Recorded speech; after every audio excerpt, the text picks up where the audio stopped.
Good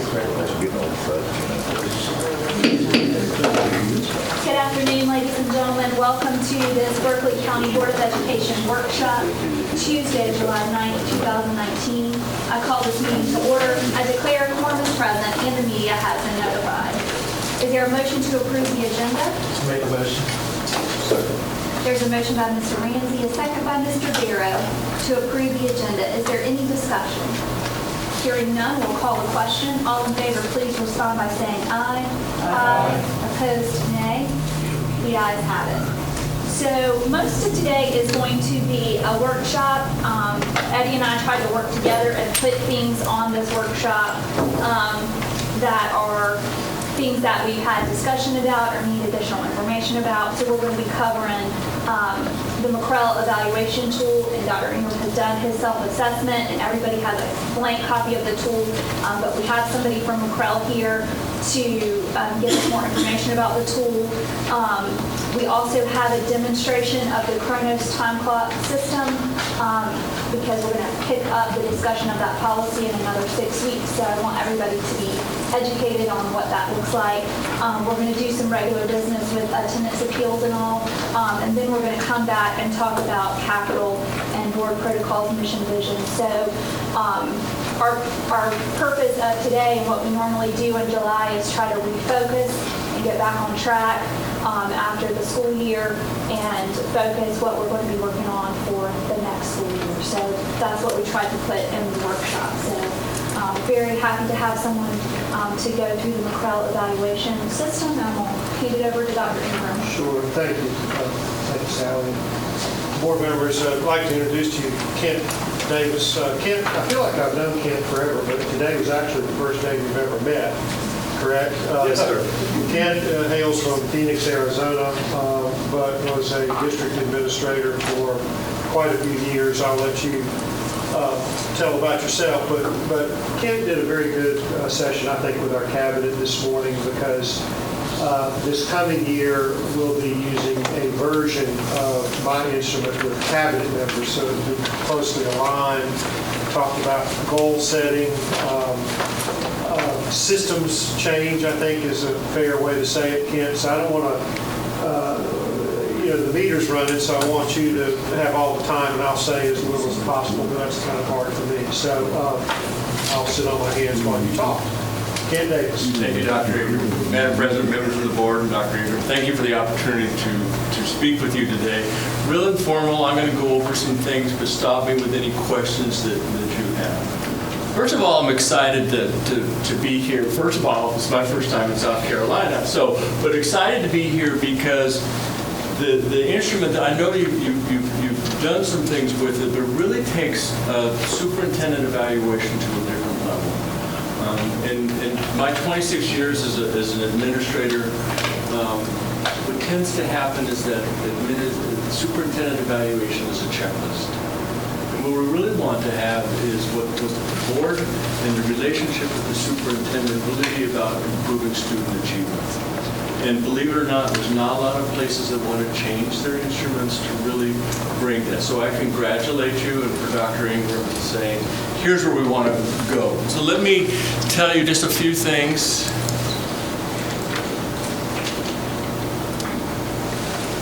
I used to be a Mac person, and now I have to be a PC person. So I feel like I'm using my opposite hand here. That's who I am. So who's McCrell? McCrell, we've been around. We're based in Denver, Colorado. We've been around for over 55 years. We're a nonprofit. We started as one of the regional educational labs under the Johnson administration. And what we say is we turn information into inspiration and ideas, help people turn ideas into action so that they and their students can flourish. We really try to take basis. We're a research-based organization.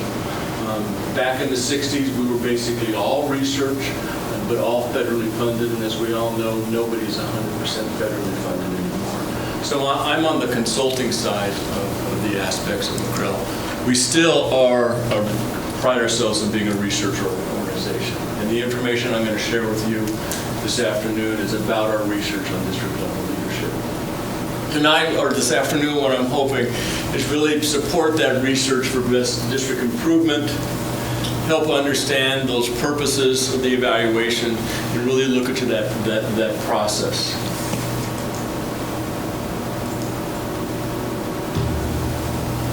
So I took this from your internet, and it's just from your strategic plan summary.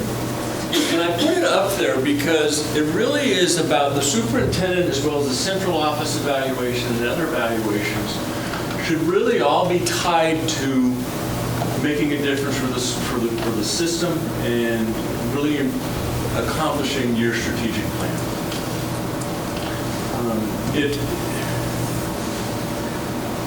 Probably back in the race to the top, when school systems and states were getting lots of money, and one of the requirements was that they had different evaluation systems. I spent a lot of time working with districts all over the United States, changing their evaluation system. What we found was that people would take and became a new instrument. And evaluation, whether it's teacher evaluation, principal, central office, and superintendent, needs to be part of a system. There needs to be that system change because everybody should be evaluated on accomplishing the goals of the school district that leads to student improvement. And it seems like common sense, but that doesn't happen in many places. We find evaluations that are checklists that really don't fit to student achievement. So what is it that district leaders do? And I shared this with district office staff today. So when we think about your strategic plan, what is it that only district leaders can do? And I put 4 different roles that we think happen in leadership. Whether it's business, whether it's education, you take a moment to look at those.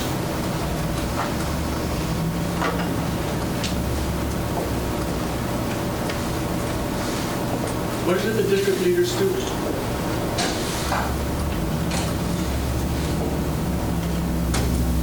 You consider principals district leaders? I would, sir. I would consider these be appropriate for principals. For today's discussion, it was about the district, but I would consider principals definitely. In fact, when I do a presentation for principals, I have the same color. And you know what I would do with the guy that you know is the manager of Lowe's.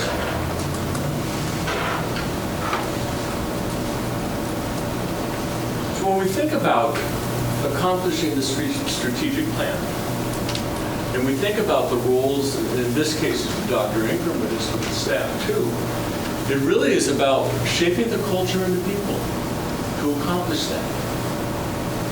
Setting that vision and pace. Define the measure and success, and focus and align the work.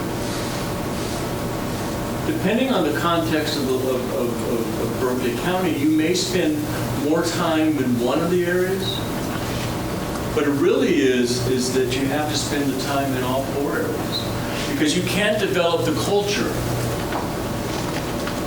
if you don't define and measure success. Or set the vision of where we're going to go. And that includes the board's responsibility. And so when we talk about the framing, it really is, think about what we do.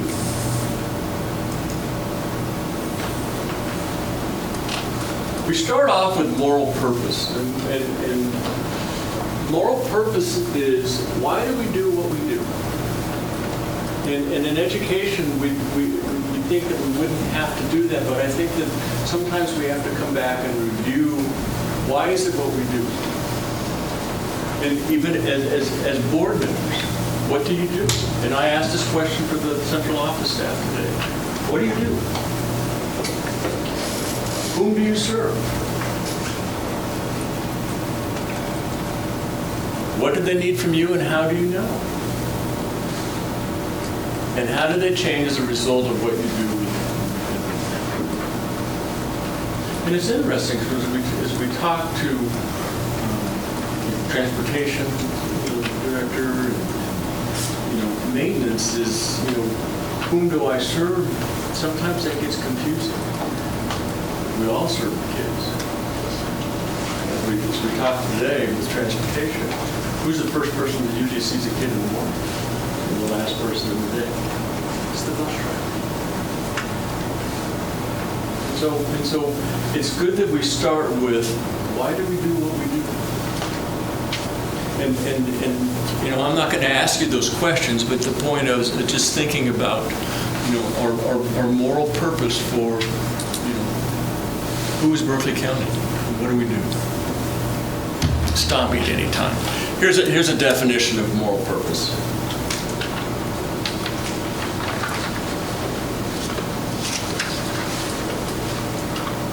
Making a difference in the lives and outcomes of students.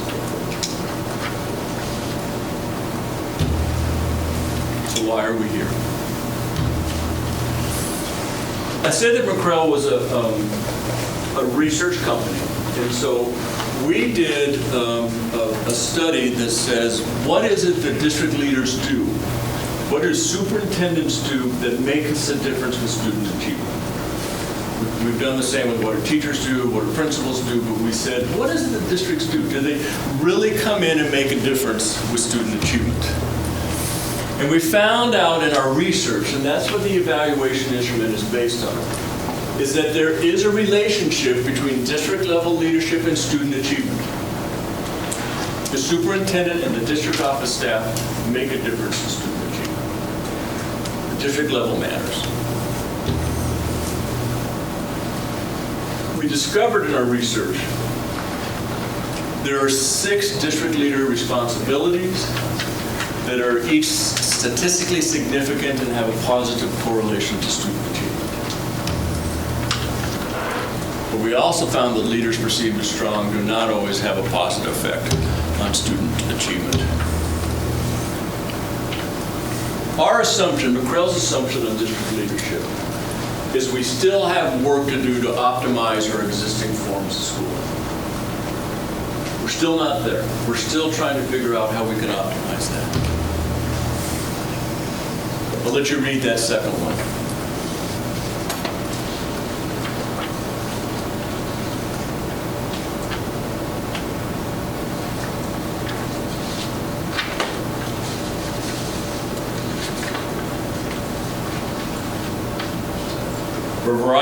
With a variety of realities is that all children aren't well prepared to succeed in the future. And we need the educational leaders who can integrate the art and science of leadership. And when we need the science, that's what we're talking about with the research, and that art is how we apply it. The example I gave this morning was when Captain Sullenberger landed the plane in the Hudson. The science was everything they knew about starting engines, about what to do to prepare for a crash. The art was how you put it together so they could land the plane in the Hudson and people could do it. That's what we're talking about with leadership in the district and in schools. Understand the science, but to have that art to be able to apply it in the context that's necessary. We lead for continuous improvement at the school and district levels. Always trying to get better. Find a way. So we're talking about a systems change. And so when we talk about a systems change, we call it up here as that, you know, that we have the district, school, classrooms, learners, there's social, political, board is up there as part of that system, that community is that in a living, breathing system is that everything is affected by something else. And that's an open system. And a closed system would be like a bicycle chain and a sprocket. It just goes round and round. And if something changes with learners, it affects all other aspects of the system. If something happens at the state level,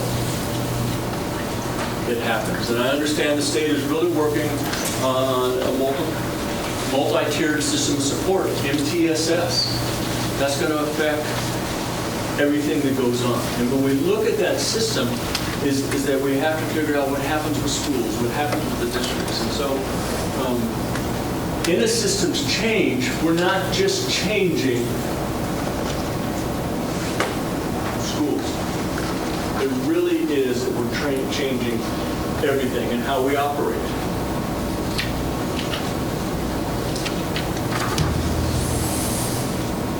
So when we did the research, the first finding was that there's a correlation between district level leadership and student achievement. And this was done on district perceptions of superintendents.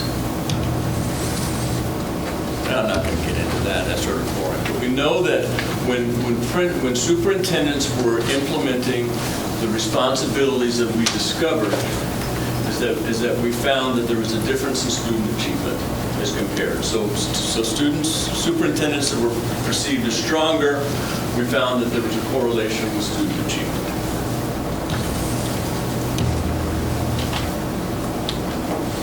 Six responsibilities. One that we found with superintendents is a collaborative goal setting process, and I'm going to go through these in more detail shortly. Non-negotiable goals for achievement and instruction. Board alignment in support of district goals.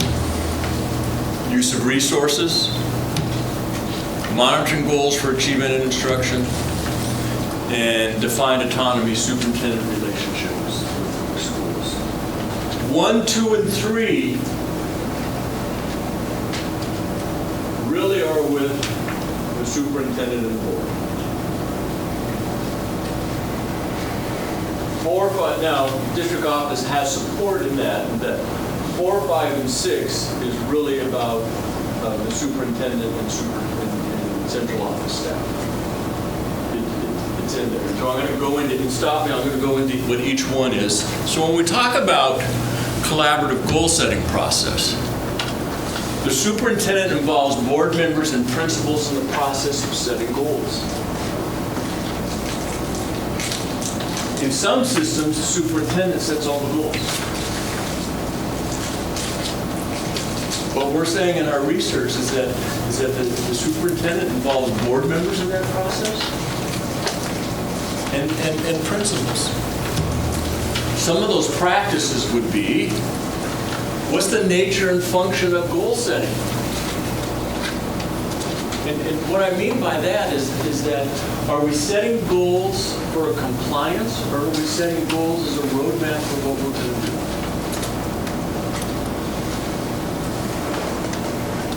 We involve people in that process. And we develop goals that reflect changes, what we need to change, not the stuff that we've always done and wanting included in the goal.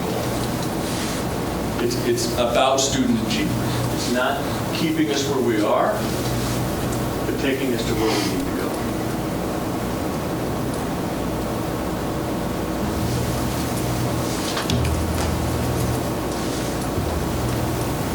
The second is some goals are non-negotiable. Goals for student achievement and instructional program are adopted and based on relevant research.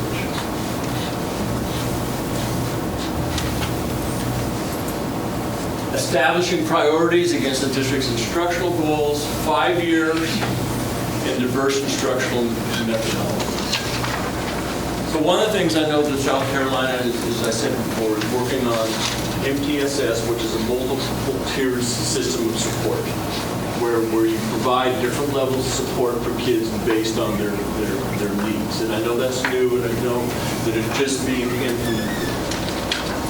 When we talk about a non-negotiable goal that is set and supported by the board, is that we're saying we have tiered support for kids, and that's non-negotiable in our district.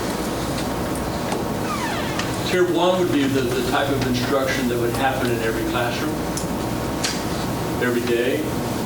A level 2 would be that extra support that you have. It could be a reading specialist or something. Tier 3 could be that they need. So when we say non-negotiable goals, we're saying this is non-negotiable. A lot of times in systems that I work, we set goals. We don't ever hold anybody accountable. saying you have achievement and instructional goals. And that's what the research came out with. It says 5-year non-negotiable goals for achievement and instruction. Could it be 3 years? Yes. Why didn't he say 5 years? Because that's what the research said at the time. There used to be 5-year strategic plan.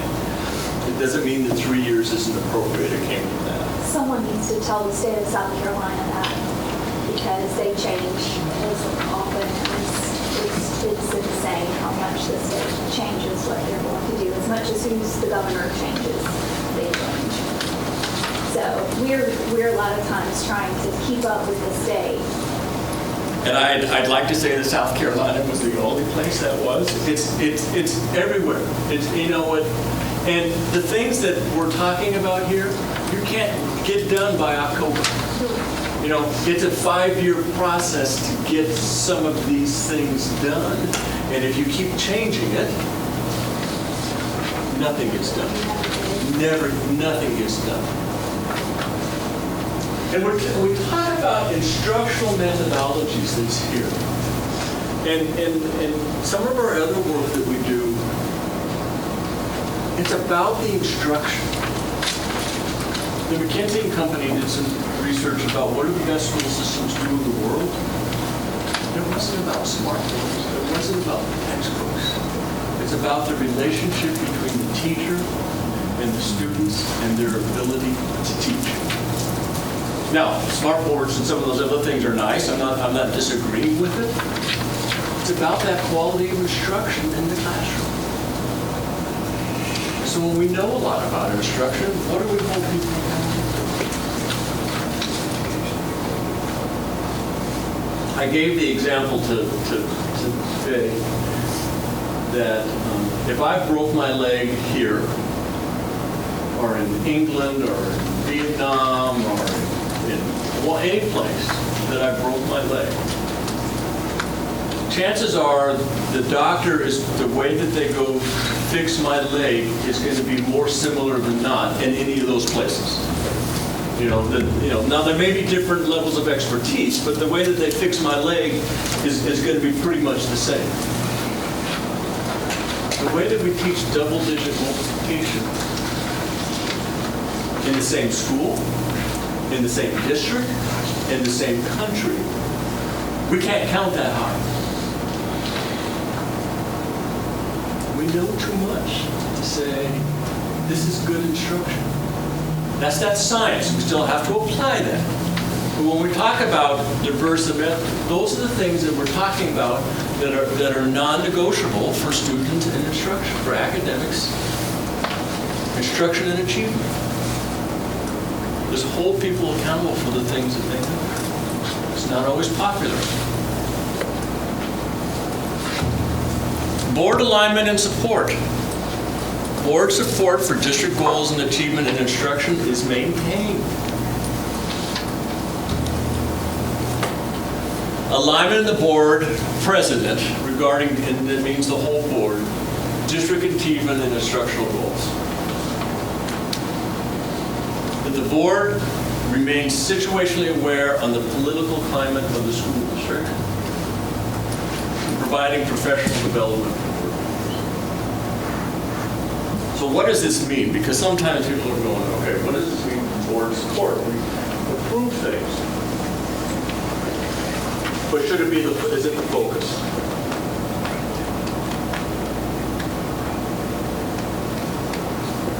The board president, meaning situationally aware, and I mean all the board members with this. If the district were to adopt, and I'm not recommending this, I'm using this as an example, is that we know that we should probably have a common lesson plan template for teaching reading in the elementary. We know enough about science, we want some consistency in how reading is taught. I'm just making that up. And we're going to hold people accountable because we need to improve our reading on how we teach reading in the elementary school. So that was made, decision was made today. What's going to happen tomorrow? You'll probably be receiving phone calls from principals, from teachers, from community members about how bad a decision that is, right? I mean, I know about what happens with board members, is that you get those calls. What this says is that we know this is right for kids. Here's the research why it's right for kids. Here's why we're making that decision. Let's talk about what the politics are going to be and what's going to happen and how you respond.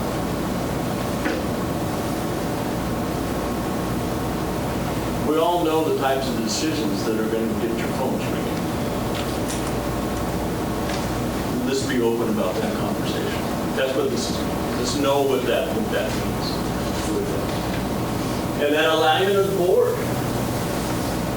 And then helping board members understand why we're doing these things and what this means for kids and them. So it's that board support. Questions, comments?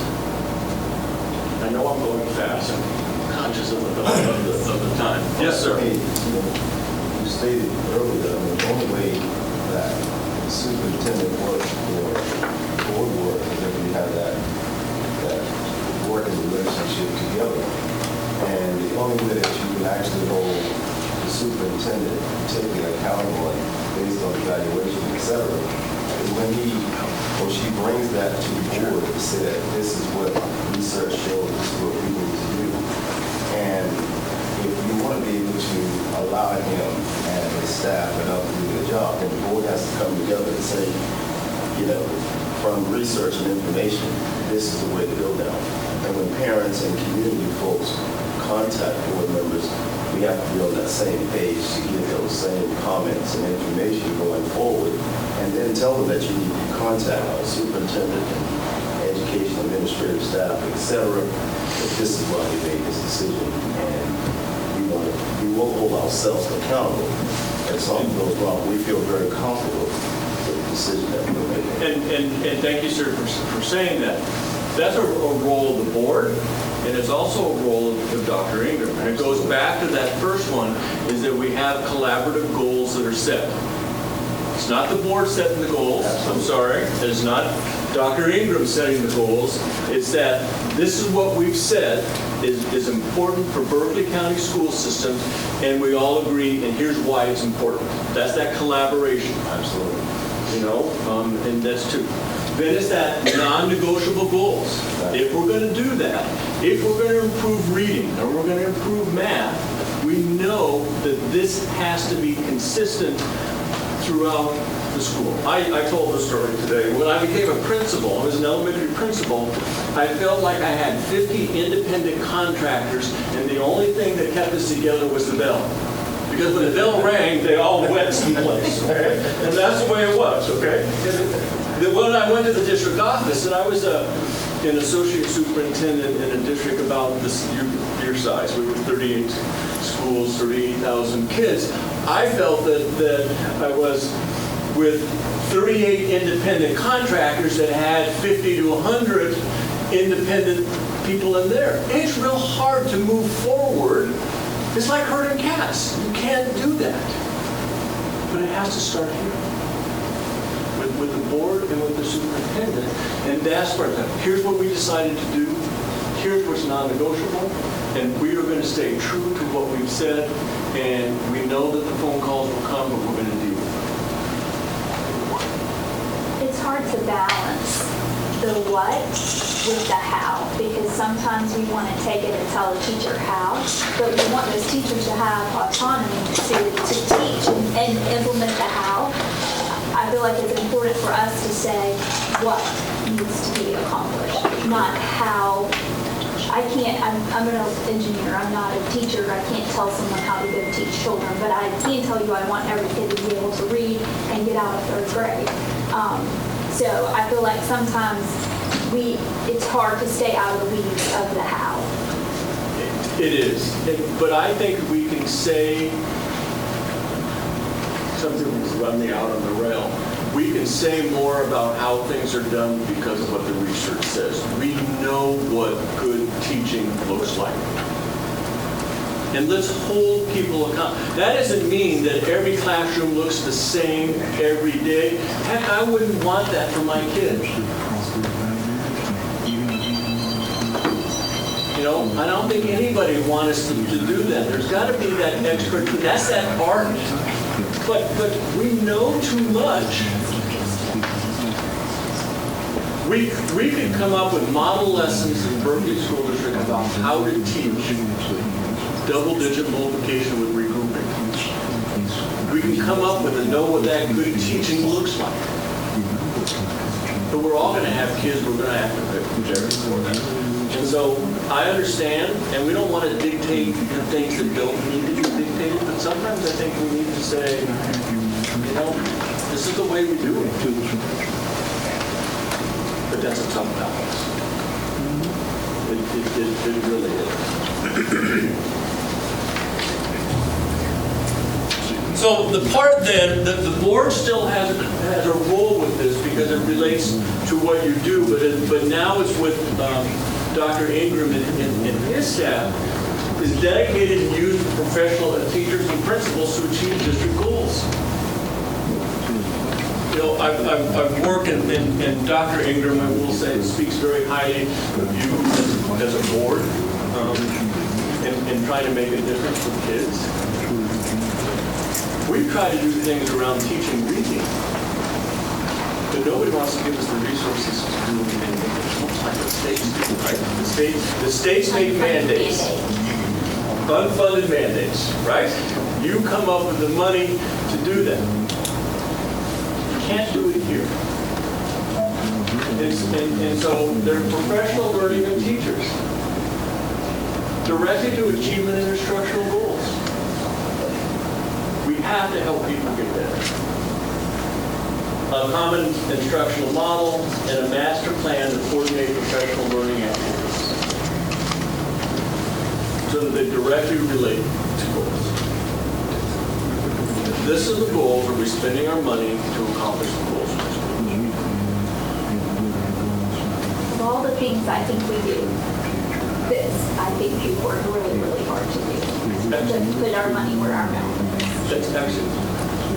Because there's other things that we can improve on, but this, I feel like, especially the budget we just passed, I feel like we really, if we worked on pay raises for employees, and reducing class size, and it was very focused on special ed funding for assistance and things we know make a difference to kids' outcomes. And I think that's excellent.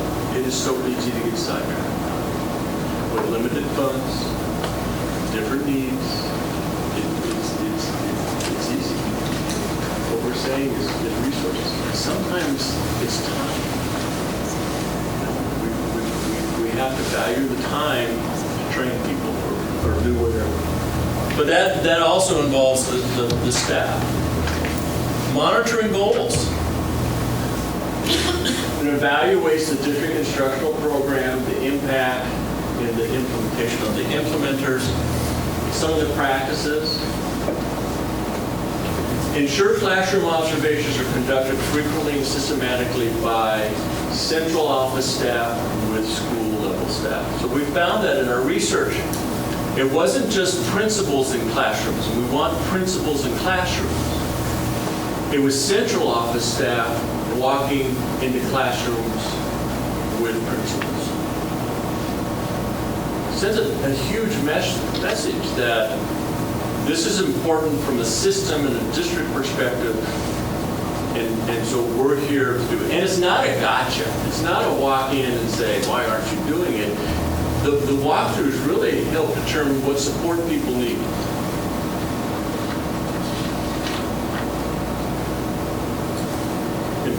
Kelly, can I pick on you? I'm going to pick on Kelly. If Kelly's walking into a classroom with a principal and she sees something, it's not about what's wrong with these teachers. It helps her come back as a chief academic officer to say, we see a pattern here of what supports the teachers need so that we can be more efficient with them. So it's not about what's wrong with that. It gives Kelly a different feedback than she would have if she's not in the classroom. Sorry. evaluating principals and the support for the district goals.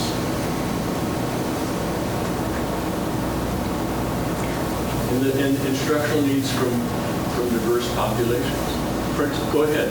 So if you go back to the first one, I'm tactical. So how is that successfully implemented? Do you say put a number on it by quarterly? How do you measure that where it doesn't become a checkbox? On the number of classrooms? Yeah. I think it has to be a couple of things. One, I think you have to quantify it. Okay. And we even talked today about, your director of operations, is he walking through schools looking for green thumb? I mean, I think there has to be some quantifiable that says we want district office to have this many visits. That's sort of foundational. I really don't care about that. Kelly, I'm going to pick on you again. Jeez, yeah. As I would have, if having that conversation with Kelly, I would say, okay, you did 30 walkthroughs this year within that. The bigger question would be, so what changes happened because of those walkthroughs? Yeah, what did you learn? What did you do? not, Exactly. You can do 1,000 observations, 1,000 walkthroughs, and 1,000 whatever. But if you don't ever have the guts or the nerve to make changes, you've wasted your time. But you have to quantify Right. and say, okay, all the district offices, they're going to shoot me, but I know. No, after our conversations, I know that they agree. We have to say, we would like each of you, it would help them, we would like each of you to do 10 classroom walkthroughs a month. I'm making that up. Don't hold me accountable to that. But then the conversation, and this comes with Dr. Ingleton and the cabinet members, so what did we see? What do we need to be doing differently? So, Dion sharing what he saw. Kelly saw, Karen talking what she, it's like, okay, how do we need to support our principals and our teachers based on those observations? And that, I think, is much more important than the number, but you have to have a number first. So you got to get people in the room, then you have to have that discussion about. I think the follow through is huge because you develop the relationship by going 27 times, but you don't ever follow through. You haven't built any trust or relationships. So like Michael said, you can go 1,000 times and it's like, hey, nice to see you, but they don't know that they're going to get support or feedback or any kind of support for change. So to me, the follow through is a number one to this piece, the monitoring part. And we're going to get to it in a little bit when we talk about the focus of things going on. If you've got 75 different initiatives going on in the district this year, it's 73 too many. And I mean that, so it's not a legitimate expectation for district office staff to go in and do all those things and come back with getting focused. If it's, it's a state law, we have to implement MTSS, our observations are going to be on MTSS, or it's going to be on what we're doing for you have to there has to be a focus of what that purpose is for going into classrooms. You can't be here. And that has to be narrowed. It's in there. But we have to monitor what we said we're going to do. I think our strategic plan was 80, 100 pages from Dr. Ingleton. Way too long, basically state, and I would prefer the strategic plan to be 10 pages at the most, probably fewer than that. I've known some districts to have 5 or 6 pages, but something that's very achievable, doable. And a lot of what we do on our strategic plan is based on what the state requires. So that's why I propose, and we're working with the 3 other districts, Dorchester 2 and 4. To have our own plan. To have our own plan, because I feel like that can be actually more rigorous than what the state requires, because I'll just quote my friend Judy Postaway from Charleston. I wish I had said it. today's exit ticket from high school is not a sufficient entrance ticket into life. It's just not. Because we're still doing school like the Industrial Revolution days, and that has got to change. And to your point, Ken, we have to have the courage to systemically make these changes, but we can't get to those things until we do a lot of these things that you're talking about right now. It's really not so much about the instrument, like you said this morning. It's more of a difference in how we look at things and how we approach things. And that's really hard to do. So I can't remember if you kept a slide on the person saying on the change, but It's coming, I did. yeah, I thought you did when we talked about it. It's coming up. Yeah, and when I was first principal, we did school improvement plan. And we brought all the people together, and we spent all this time, we had a great school improvement plan, we sent it to the district office, we put it on the shelf, and we hoped and prayed that 12 months later, when we dusted it off, that we had done something. It was a compliance document. It didn't affect what we did in the schools. Many school systems I work with, the strategic plan is a compliance document. Here's what we're doing as a board, here's what we do, we've done it, but it doesn't guide it. We know that in continuous improvement, that whatever you call it, whether it's a strategic plan or school improvement plan, really should be the roadmap for what we do. It shouldn't be the compliance document. And so if it's compliance, it's really tougher to monitor. The sixth finding that we found was defined autonomy with schools, and the superintendent autonomy to principals to lead their schools. Every school system I've worked with, there is different levels of autonomy, but we haven't defined that autonomy. And so in our example up here, we have a level 1, 2, and 3.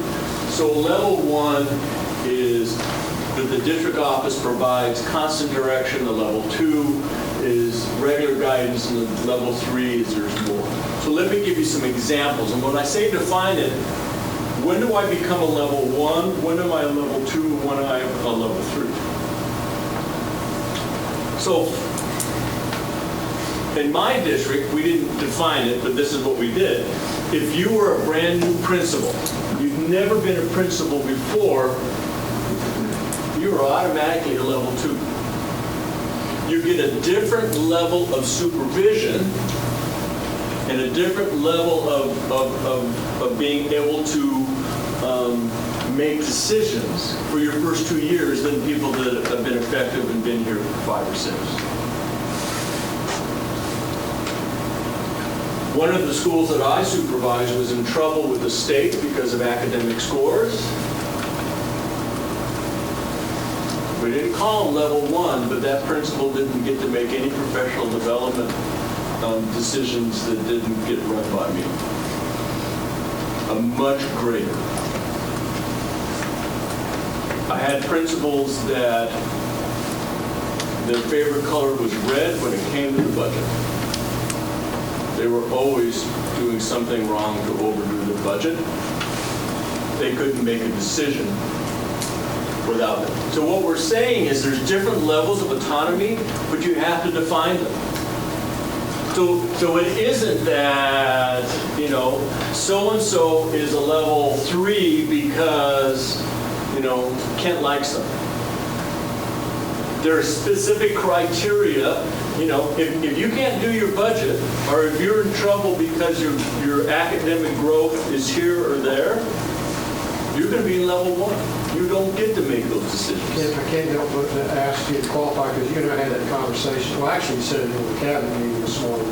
We talked about scores, because I hear, I got 2 friends who are former board chairs. Well, one's a current board chair in the district, and another's a former board chair. And they talk about scores as being the end all. And you made the comment that I agree with. And I know I've overdone it. I know I have, because I have a real disdain for zip code driven accountability systems that are overly reliant on standardized tests, standardized memorization tests. However, if they're not misused, they can be a valuable tool because of that snapshot. So what we're working towards is a more robust accountability system that takes into the lots of factors beyond the test. Because I use my own daughter as an example, my youngest one, salutatorian, full ride scholarship, engineering, bam. She asked me, Daddy, what does an engineer do? God almighty. That's an indictment on me as a parent. Now, I'm an English major, so I say, call your Uncle Jimmy. That's my brother. He was an English here. But Don't they drive the train? yeah, but what I'm saying, but you know what I'm saying? When I reflect on my own children's experiences in school, we weren't paying enough attention to the authentic experiences that they needed to have, so she could have decided perhaps earlier that maybe I shouldn't be a biomedical engineer. Maybe I should be something else. But we never really, and I think of the families that weren't blessed with scholarship money like we were. And the next thing you know, they're 50 grand in the hole and their kid says, oh, I don't want to do this anymore. That's a problem. And I think that you are right on point. We have principals that need more direct supervision, some that need more support, and some probably that you can pretty much leave alone. But you've got to base those decisions on the decisions they are making and the outcomes that they have as a result of those decisions. So, and just piggyback on what you said, Dr. Ingram, is I worked in some schools that had tough clientele. And their academic achievement would not be anything that we would be proud of. But when Based on scores. Based on those test scores. Scores alone. Scores alone. But when I look at student attendance, teacher attendance, parent involvement, and these are usually poor Spanish, and it's all up, I'm going to have less of a concern because I know that they're setting some foundational things. When I see a school that has very poor test scores, bad teacher attendance, bad student attendance, no community involvement, that tells me some other things are going on at that school that's here too. So if we only look at your South Carolina test scores, that wouldn't be it. But I think that what the point is for this is that should be defined prior so that a school doesn't get, they know, okay, if this is these factors involved, you don't get to make these decisions, we're going to make those decisions for you. Yes, sir. From my perspective, building level administrators basically have two skill sets. One is leadership, the other is management. Yes, sir. So it seems to me that in some levels, level 2 could be diverse. In other words, a principal is fundamentally sound in leadership skills, but needs some management level, how to get the floor maintained, some management of the operation. Then you could leave them alone as far as leadership skills and identify the management level opportunities for growth. So that's what I'm saying, but let's don't minimize the management of the building is extremely important. Leadership skills are fundamental. Leading the faculty in a particular academic function, but the management skills are just as important in many ways. And that definitely could be a factor that's in here. Is we don't want anybody that's just a leader, because then you have to manage the facility. Believe it or not, you have to manage the facility. But we don't want anybody that's just a manager and can't lead. So level 2, you might want somebody. That's right. Some help. So if you're walking in a school that looks like my daughter's bedroom when she was in high school, then we're probably going to have a different level of what's going on in there. I mean, so yes, but the key is we've defined it ahead of time. And we know that now you don't have that ability to make those decisions based on whatever that factor is. And management is Or you could train them up. You could give them the training necessary to help them in a And that's part of what happens in that autonomy. You just don't take You the don't have to take autonomy. it over for them, but make sure that they you monitor them, you trust them, but you And that verify. really happens in the level 2. That's right. Because that's where we put new principals. We really want to trust them, but we don't want to, completely. Here's on the effects of autonomy. So it has a positive correlation with student achievement. Dr. Ingram and I talked about, we all came into the school, so when site-based management came about.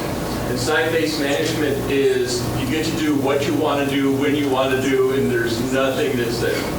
We didn't say that, but in many ways that's what site-based management. It became a bad one. This was the 80s. That's a bad idea. It's a terrible idea.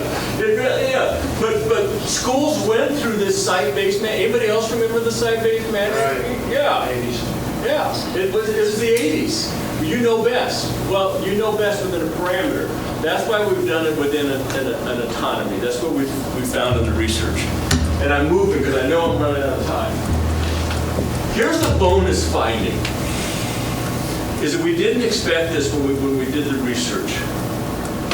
And that's the stability of superintendent tenure. Is that we found that the longer that the superintendent, between 2 and 10 years, that there is a correlation with student achievement. The average superintendent stay is what, 2.5 years? Eddie? Less than 3 nationally. Yeah, And there's a difference if you compare rural settings to urban settings. Urban settings tends to be a little bit less. Rural settings can be a lot longer. So if you're looking at rural, the average is about 6 to 7 years. And I think we probably used to be rural, I think, but we're not now. And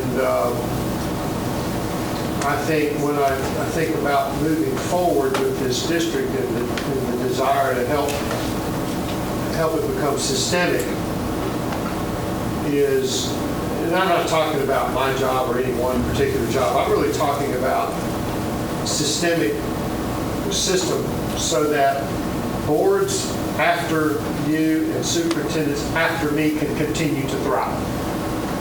That's my mission. And there is a correlation between the revolving door, the districts that have the revolving door superintendencies and the ones that can have a little more staying power, I guess. Well, it goes back to what you said about the state. If they keep changing things every 2 to 3 years, You can never get then to you get to the ostrich syndrome, what I call the ostrich syndrome. I'm just going to bury my head because I'm not going to pay any attention. It's the same with superintendents or district leaders.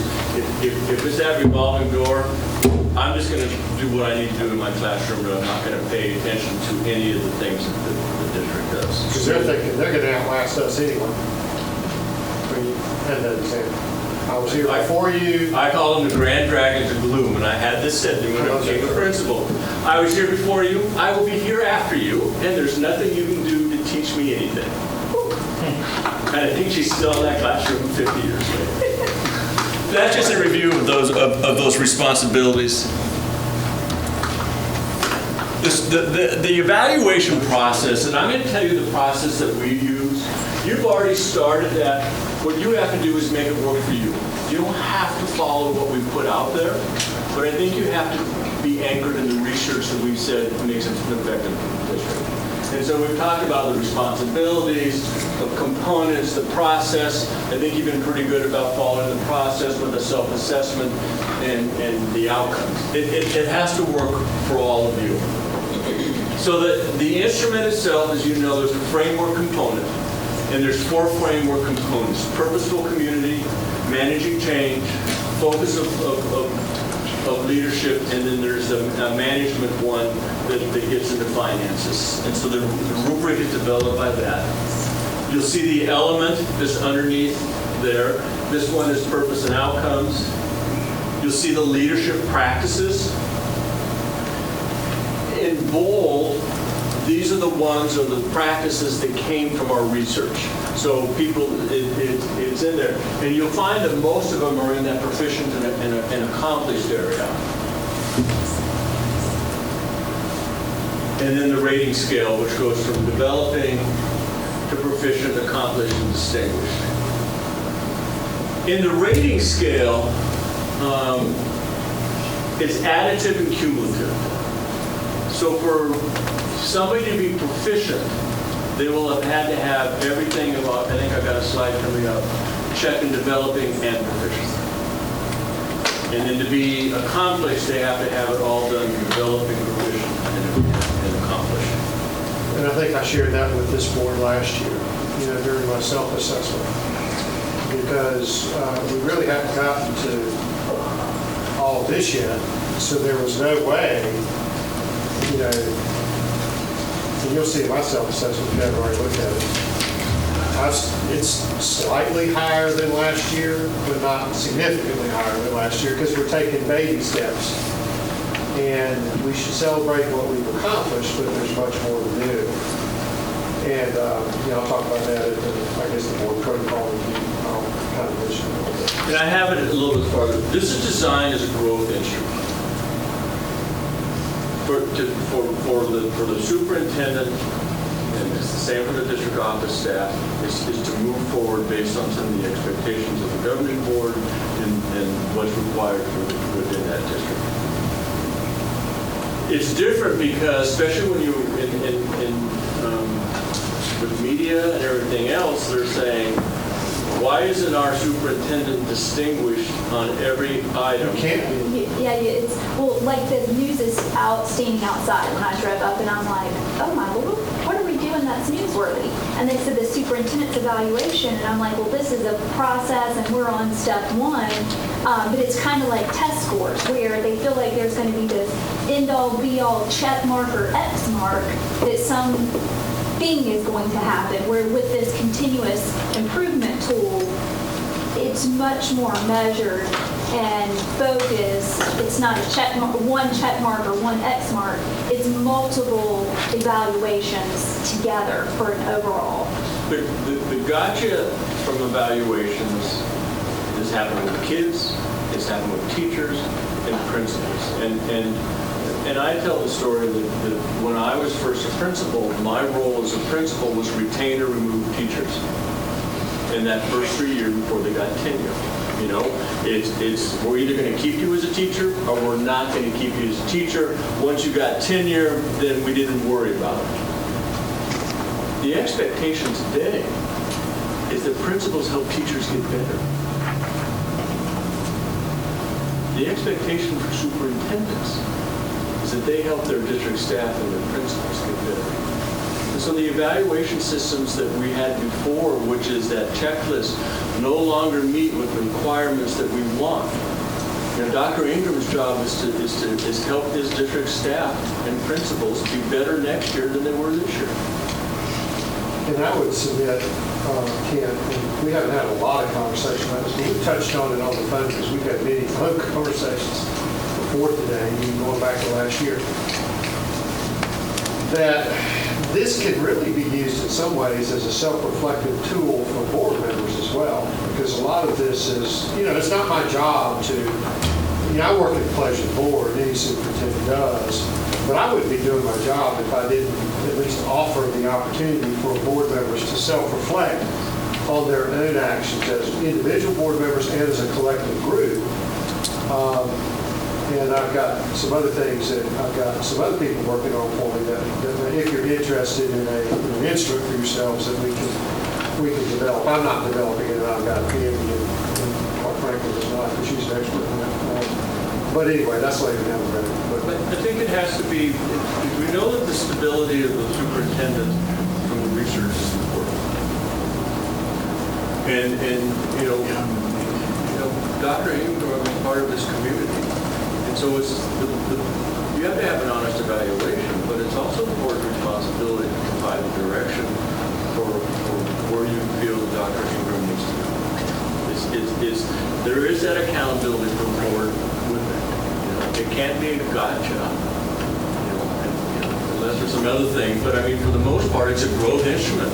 I think the 6 responsibilities that we've talked about really are, can be an evaluation for how are we as non-negotiable. the way I look at it, Dr. Ingham's our horse. And how your horse does, how have you fed him? How have you bred him? How have you let him live? I mean, if your horse doesn't win, or if your horse is performing poorly, or if you've treated him, not given him, set him up for success, then you're accountable. So I kind of, like we said, if for some reason in some area Dr. Ingham is not doing well or is falling short, we as a board have to look at ourselves and reflect that we have a responsibility in that. So it's almost maybe even better now because we're married. I feel like, the board and the superintendent, we're married. And however well that marriage works, so goes everything. And I think that has to be the attitude with everybody in the school system. It's too easy to say goodbye to somebody, and there are times you have to say goodbye to personnel. I mean, I understand that. And I'm not talking about the superintendent, but I'm saying, but if you expect buy-in, people need to know their support. We're going to help you get better. At some point in time, then we're going to say enough's enough. But the point is, you're right.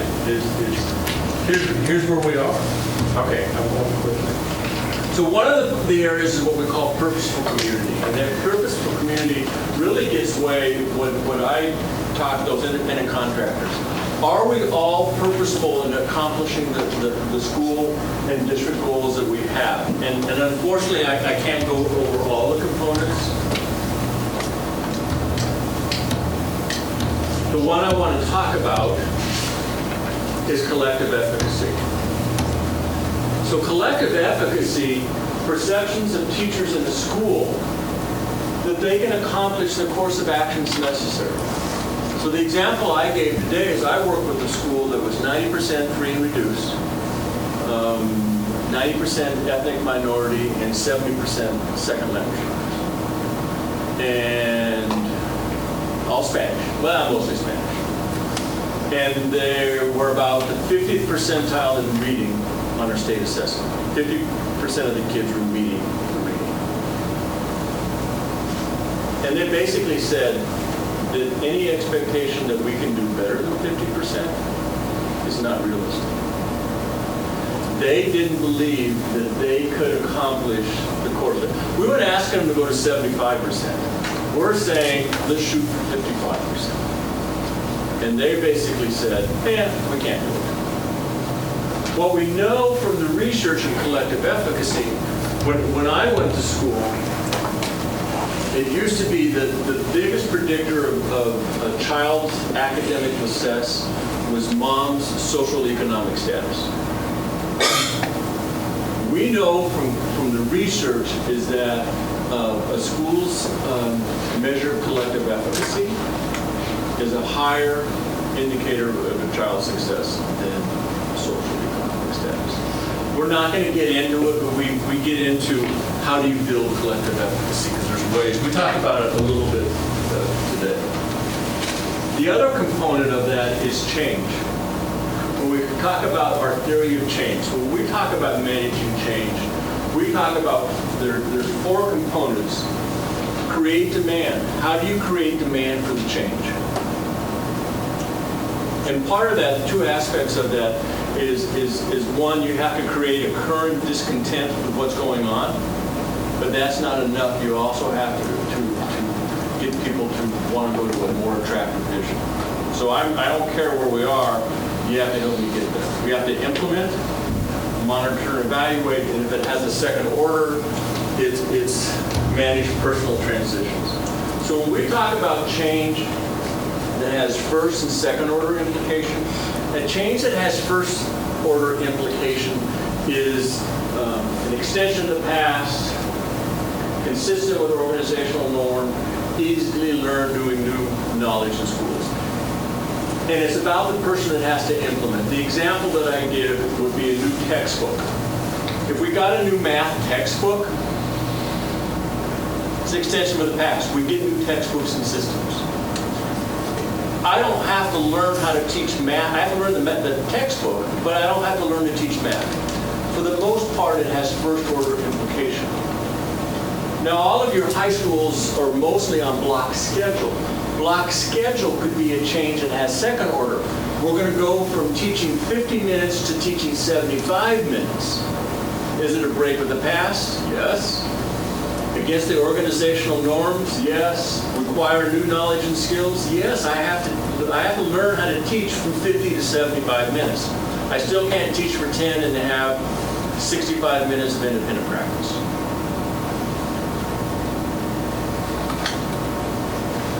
But we have to be able to identify, does that change have first or second order implications? You might have hired somebody from another school district that already did block schedule. Block scheduling is going to be first order for them because it's what they've done before. And I gave the example here of the teacher that laminated their lesson plans, and the third day is always the same lesson plan. And now the new textbook teaches things in a different order. It has second order.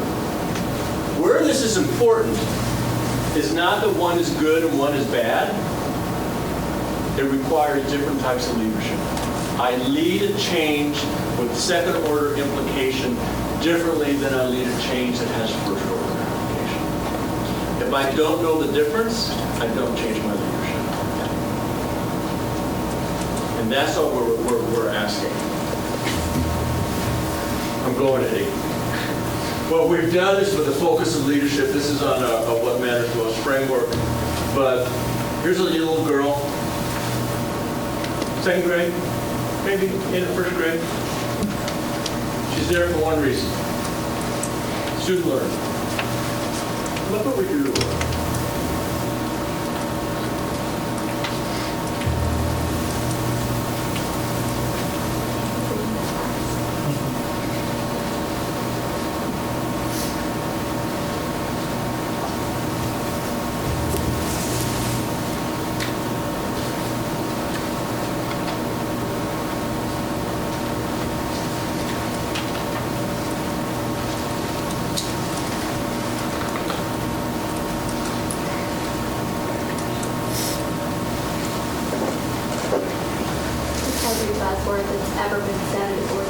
Pardon? It's like every buzzword that's ever been said at a board meeting ever. You know, and I've done this all over the world, Micronesia and everything. The problem is, nobody says, Kent, what do you mean by, everybody knows what they are. So what happened to our young lady? She's gone. We've covered her up with initiatives. So, okay, district staff, I want you to go in the classrooms and I want you to see all this stuff that's going on and get a feedback. We can't. It's not practical and it's not realistic. So when we talk about the focus, we need to focus on the right things. And so we talk about an ineffective focus. Focus on school and classroom practices that are already well developed and implemented. And that means district practices too. Focusing on things marginally, implementing things marginally that lack evidence.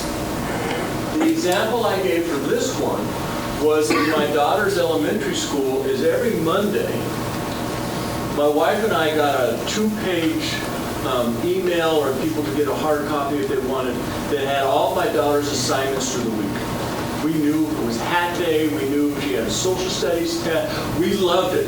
And you know, we could put it on the refrigerator and we could see it. It was simple. Principal got lots of accolades about that. Next year she required the staff to do a website. Each teacher do a website. There's nothing wrong with a teacher website, except the website was there to improve parent communication that was already well established. All the website did was make teachers busier. Focusing on something that's already well implemented. Happens at the district level too. That are implemented marginally. That usually happens because it's like a little girl picture that we saw ahead of time. We got so many things going on, we can't implement them the way they're designed to do. And so we have to do less of that. And the last one is that, is there really evidence for improving student achievement? Or we just sort of, this is a good idea. We have to figure out what the research is and just align with our needs.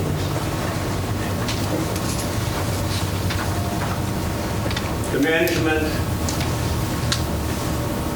those are the components of the management.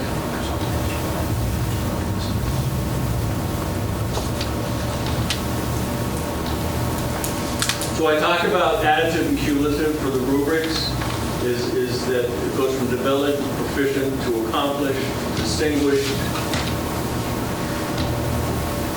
The rating scale.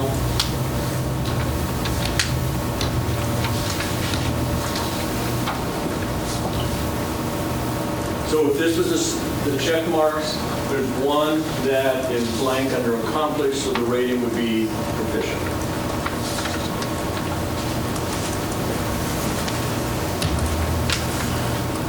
And I did mine in the self-assessment like that. So there are a few that are like that, where there's one that's not chat. So it's proficient, you know. And that is, proficient is okay. Yeah. In certain areas, I'll say it's a continuous growth model, so Right. you're constantly reassessing and moving forward. that's right.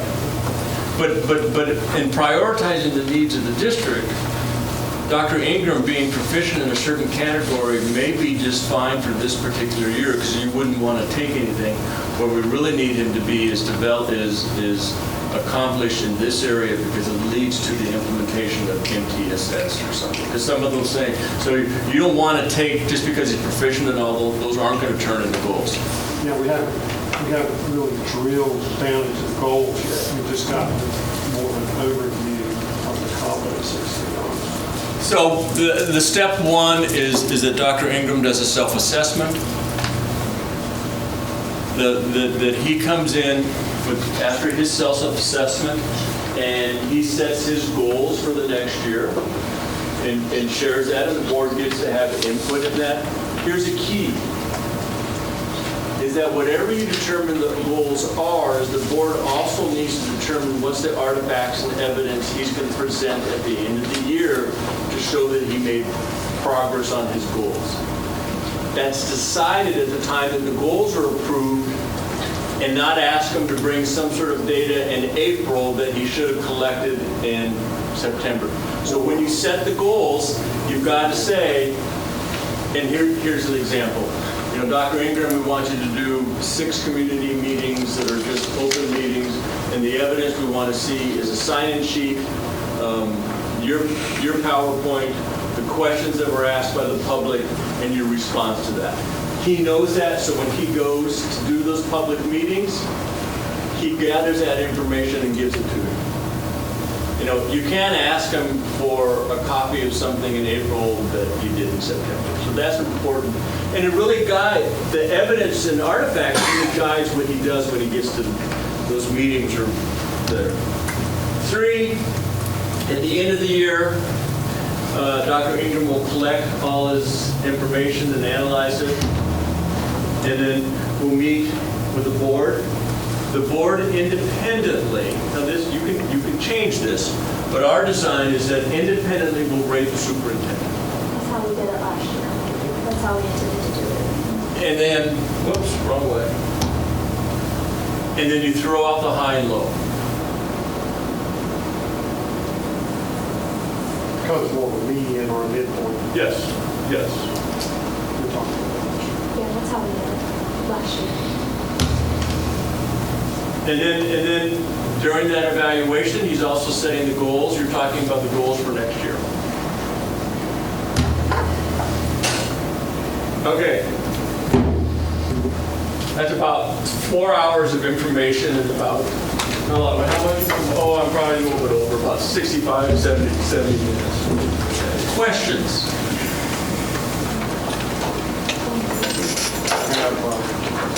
Kent, probably overdid a little bit, but wanted to pass this out. This is, Kent was gracious enough to print up a user's guide for everybody, along with my self-assessment. And we'll pass those around, and I've got copies for the folks that are here. I told Dr. Ingram that as different times in the year when you're starting to look at superintendent evaluation, is that all you have to do is say, Kent, can you get on the phone with us? I'm happy to be a resource, and we can have a conference call to answer any questions that you have.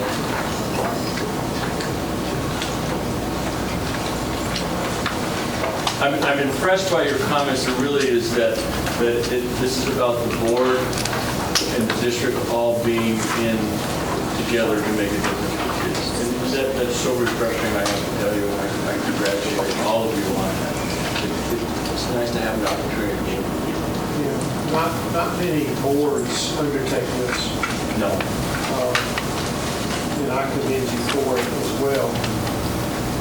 We've got a ways to go. I gave you some artifacts, but those are, well, you didn't ask for them up front, but based on my experience with this model, these are typical pieces of artifacts that, superintendent might bring.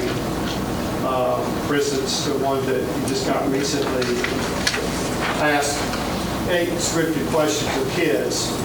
And rather than count up the responses, I reviewed all of my responses from my response notebook, and I tried to write a brief narrative as to what the kids are saying, because I think it's important to listen to what the kids say. That's just one example. And then it's sort of an Excel spreadsheet on number of school visits, but those visits need to be more targeted. Purposefully, I went to schools more frequently earlier. Couldn't quite make 5. I did 4 last year. I tried to make 5, just ran out of time. But it's a big district. It's a lot of windshield time. And now that I've established a presence, we might want to say, okay, let's go 3 visits, structured visits, as opposed to 5. And then let's get them a little more focused. So that's just an observation that I I feel made. like if you're going to use this tool with the district office, Right. and we're going to make, school visits from the district office, Right. then those pieces go together. Sure. But, this is a progression the way I see it. So it took us, I hate to say it, this is only my 687th day. I count my day. If I do write it down. And really, it takes this long, but a lot of people in this generation, well, not your generation, I don't think I'm your generation, but in this world, the world is changing so fast, we don't have as much time to get the things done that we have to. And I think too many school districts fall prey to special interests or get it done now, or a friend of mine who works with another school district in a consultant capacity was telling me this morning that he's been asked to work with the superintendent on leaving. And it all came from this. This is what it all stemmed from. No joke. It started here. There are irreconcilable differences. The superintendent moved one staff member from one location to another that happened to be a relative of a board member. And that board member was able to harness support and ill will. And now it's a mess. And the losers are the kids. So I've seen it in other places as an observer, not being superintendent. And I would just, Berkeley deserves better. And you're very capable of a lot better. This community is capable of a lot better, and we're cut above that. So that's why I asked Kent to come, and we've been in conversation for a couple of years. Took a stab at it last year to get it perfect. It's not going to be perfect this year, because when you give me the time for the goal setting for next year will come when you present me with your findings. But then we have to drill with specific goals. So if it is MTSS, it probably should be, just guessing, or what is that called? Whatever it is, we have something very specific to work towards, and then we can show the artifacts. But my purpose of selecting the artifacts that I did was to give you a sample that it doesn't have to be, because I did ask for sign-in sheet and stuff on the night we did most likely to succeed at Goose Creek High. Don't have a sign-in sheet, but we got the invitation.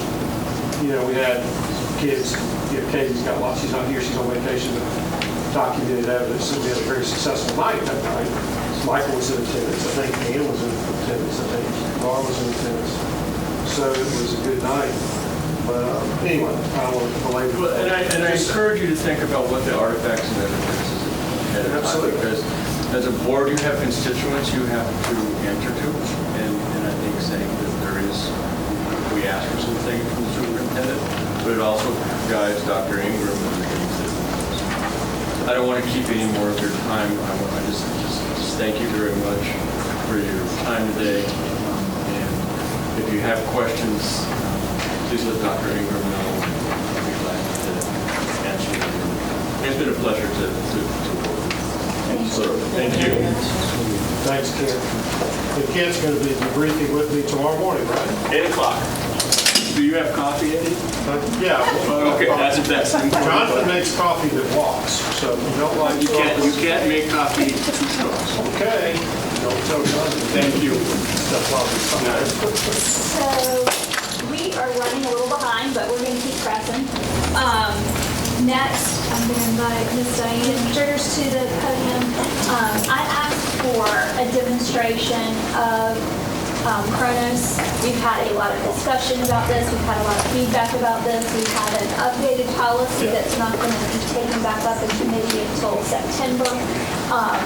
But I wanted us to see more about how it works, so we would have a better understanding of what we're discussing, so that we'll be better prepared. So we're not making any decisions tonight. This is just an update and information on the process. Good afternoon, Chairwoman Wofford, members of the board, and Dr. Ingram. I just wanted to give you just a brief overview of Kronos, where we are right now. We've got 230 of the time clocks that have been set up in the schools, and we try to put those in locations where everyone's coming in, and there are multiple time clocks in all the schools. We went around, their time clocks, they use their ID cards, so we've updated and reprinted about 2,000 of the cards. There's only 2 areas we haven't done yet, and that's maintenance and bus drivers, and it's only because they have a time clock system that they've been using for years, and we have that in place, and we were waiting to do theirs until we were ready to implement Kronos there. We're doing a lot of the testing, but we're kind of at a standstill because we really need to make some decisions on who's going to clock in, how we're going to, or check in, and so we're kind of at a standstill right now. Not at a standstill, we have plenty of testing to do, but we've got some decisions to make before we finish the configuration. And you can see this is a time clock, what they look like, and again, they're at the entrance of the schools, and some schools have as many as 10 of them around in different locations at large schools, just to make sure that they're convenient and that as soon as somebody walks in, and they can check in or sign in and out just simply by just putting their card on the top of the time clock, and it'll beep, and they've checked in. You can also, we can set it up so that people can enter their leave from the time clock, or they can make corrections from the time clock, but we're kind of limiting that to just certain positions that can do that, because you hate to have somebody at the time clock entering their leave when everybody else is trying to come in. And you can set it up too that they can only do it during certain hours of the day. So there's a lot of configuration you can do to set it up. And again, the non-exempt and hourly can put their time in, or they can switch jobs. Like if there's somebody that has one job in the morning and then they can clock out and then they have another job in the afternoon, they can actually change jobs and click in under, sign in under that particular job. So give me an example of that. That would be like someone who's a teacher assistant during the day and does aftercare. Yeah, after school care. Okay. Yeah. Bus. And then you can also we can have it set up so certain employees, they can sign in on any time clock in any school. Like if it's somebody that works out in the schools, like people in my office, for instance, and they can clock in whatever school they're at that first thing in the morning. They can check in there, and then wherever they end up at the end of the day, they can check out in that school. So they can use any time clock in any particular area, but you can set that up so it's only for certain types of employees can do that, and the others, they have to do it at their particular location. And this is what whenever an employee or a user signs in, this is what it looks like on their PC or laptop. You can see they can, again, they can clock in. They can also, they can clock in and out this way, and we can set it up that way so that people can do it through the web interface, or it's set up so they can only do it from a time clock. Again, it's depending on the type of employee and how we want to set it up. They can come in and review their time clock, their punches, and they can make any changes, again, from that same web interface. They can also submit their leave requests this way. And whenever we get the system running, they'll be able to see their accruals down at the bottom. They can put in the leave, check their accruals. They can change their time. If they've missed any punches, they can make all those corrections here. They can also, they approve their time from here whenever they've got all of their corrections made and all their exceptions corrected. They can approve their time or sign off on it at this point. Then a manager would log in. As soon as they log in, it'll be set up so that they can see the employees that they are under their or at their school or under their supervision. And they can see at the top. They can tell. Click up there. They will be able to see how many people missed a punch, or if it's somebody that maybe their schedule they were supposed to come in at a certain time or leave at a certain time and they didn't. You would be able to see any of those kinds of exceptions or alerts.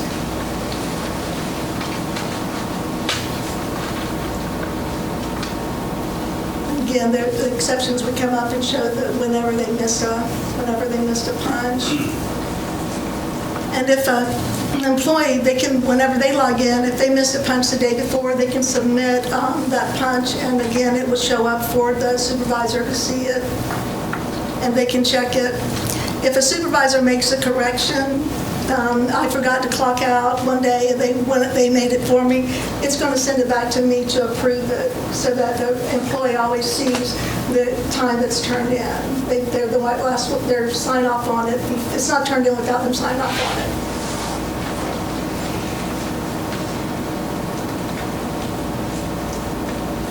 Again, supervisors can approve all of them or go through and do each individual one. And this is what theirs looks like. The screen looks like they just pick the pay period.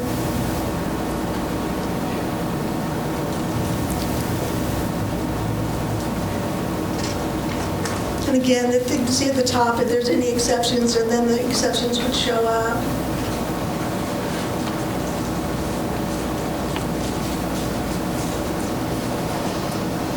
This is where the supervisor can make the corrections here if the employee had made those corrections. But when they make the correction, it'll go back to the employee to approve it. So they see exactly what's turned in.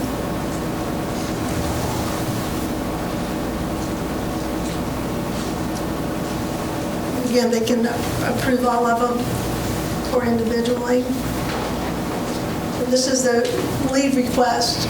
That whatever they sign in, these are the leave requests that have been submitted to them, and they go through and then they can approve them or deny them or make any changes to them. If they deny it, they'll can put a reason for the denial, and it'll show up whenever the person logs into the whenever they log into the system. They'll have a message and they'll tell them why. But it's really simple. That's why it's really not a lot here. But it's really, again, it's configurable. We can set it up to whatever we decide to do is from the policy, but we can set it up so that we can have schedules for people that they can log in on those particular times, and if somebody logs in or out, and it's not within that schedule, we'll give them a warning. It's just it's a lot of configuration, but we haven't done all of the configuration yet. We're just kind of holding off. Any questions about it? If I could take license for a comment, this is a really good example of first and second order change. Talked to Sue and said, I said, do you sign in at your school? This was back when before we came here. She said, no, I don't sign in, I swipe my badge. So I said, you swipe your badge every time you come and leave? She said, oh yeah, got to, because she's on the road a lot because she's social worker. But I said, do you remember the name of it? She said, no, I don't remember the name of it. I said, was it Cronus? Yeah, that was it. Cronus. But it's just what they did. So it wasn't, but for us, it's a second order change because it is a break from the past. It's not intended to threaten anyone's professionalism at all. It's basically going back to many schools. I'm sure Mr. Barry, you probably has some personal sign-in sheets, sign in for the day, in the morning, sign in, sign out in the afternoon, or if they're off campus, that kind of thing. So maybe we use the wrong terminology. It's more of a check-in, check-out sheet as opposed to a time clock. Yeah. But it's a second order change. And I'm not trying to minimize people's concerns over it all. I'm just trying to illustrate that some places do this as a matter of routine, and it's not professional places, and it's not as big a deal. And I think we've learned a lot. Hopefully we can clarify the policy so that it gives people less angst of what it really I have a question. If the non-exempt employees are going to be required, and if the board by chance decides that the exempt employees don't have to do that, what benefit to Cronus would there be for like sick leave and accumulating leave? Is that something that they could do? Yeah, they would still be able to do that in your submit leave, which right now they fill it out on the form. They would be able to submit it. One way that can be set up as far as with the exempt employees, the educators, is say whatever their standard work week at the school is, 40 hours, 45 hours, what have you, it can be inputted within the Cronus system. And then say they take a day off. And then they can be responsible to go within the system and allocate where they took one day off. So they can have their standard work week allocated within the system so that you can still meet the streamline effect of where we can keep up with who's working what. That's the whole gist of this entire system, is simply so we get away from where we got a piece of paper and we're writing down, I was in at 8 a.m., I went to lunch at 12 p.m., I came back from lunch at 1 p.m., right now I'm off at 5 p.m. That's the whole gist of this, is it's supposed to be a management savings, and it will. But so, as Ms. Driggers is saying, there's many ways to set this up. So whether you clock up with a badge, like we are saying right now, is where the policy is at right now, is as far as with the hourly employees, they will clock in and will clock out, which does seem to be what's typical for this system is used across the country. Well, that policy was implemented last May in 2018 for the classified employees. So with the, what I like, we use the Cronus system at the hospital is that it helps break down budgets as well. So if an employee is doing one thing, they clock in and out when they're doing that activity. If they have another budget area that they're doing a different job on, and that helps the bookkeepers to be able to keep all the money separate. And you can look at one long list and know exactly who's checked in. So you know everybody's in your building. So it also helps to have that picture in your head as well. Yeah, and I meant to put that screen in to show that, but you can see that because that was one of the most important things that you could look at, and you could just click on the manager could click on it and they would be able to see these are the people that have logged in, and these are people that are in my building, and you can see that at any time. I meant to show that screen, I forgot. So the last edit that was posted before we pulled it off was using the system for leave, but not using the badge. It was the last edit that we had. I didn't see. I feel like it was posted. I feel- Katie sent it out in an email, I believe, as the most recent revision, and that we would pull it off. Because I hate the idea of using paper after we've invested That's not capital an money option. to be able to put leave in here and to be able to manage leave. And the other question that I got a lot from different folks, and it is some first order change and some second order change. In schools where principals already required a sign in and out sheet, there was very little emotion or emotional response. In schools where there was not a sign in, sign out sheet, it was a very different reaction. But the question was, how many of these things are there?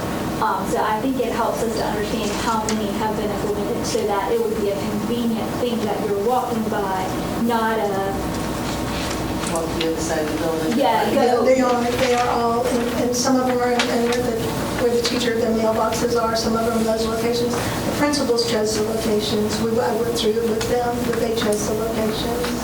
So again, we got this like 220 something of them installed. So let's process this. If there are any other feedback that we have, get ready to readdress in September where we need to go,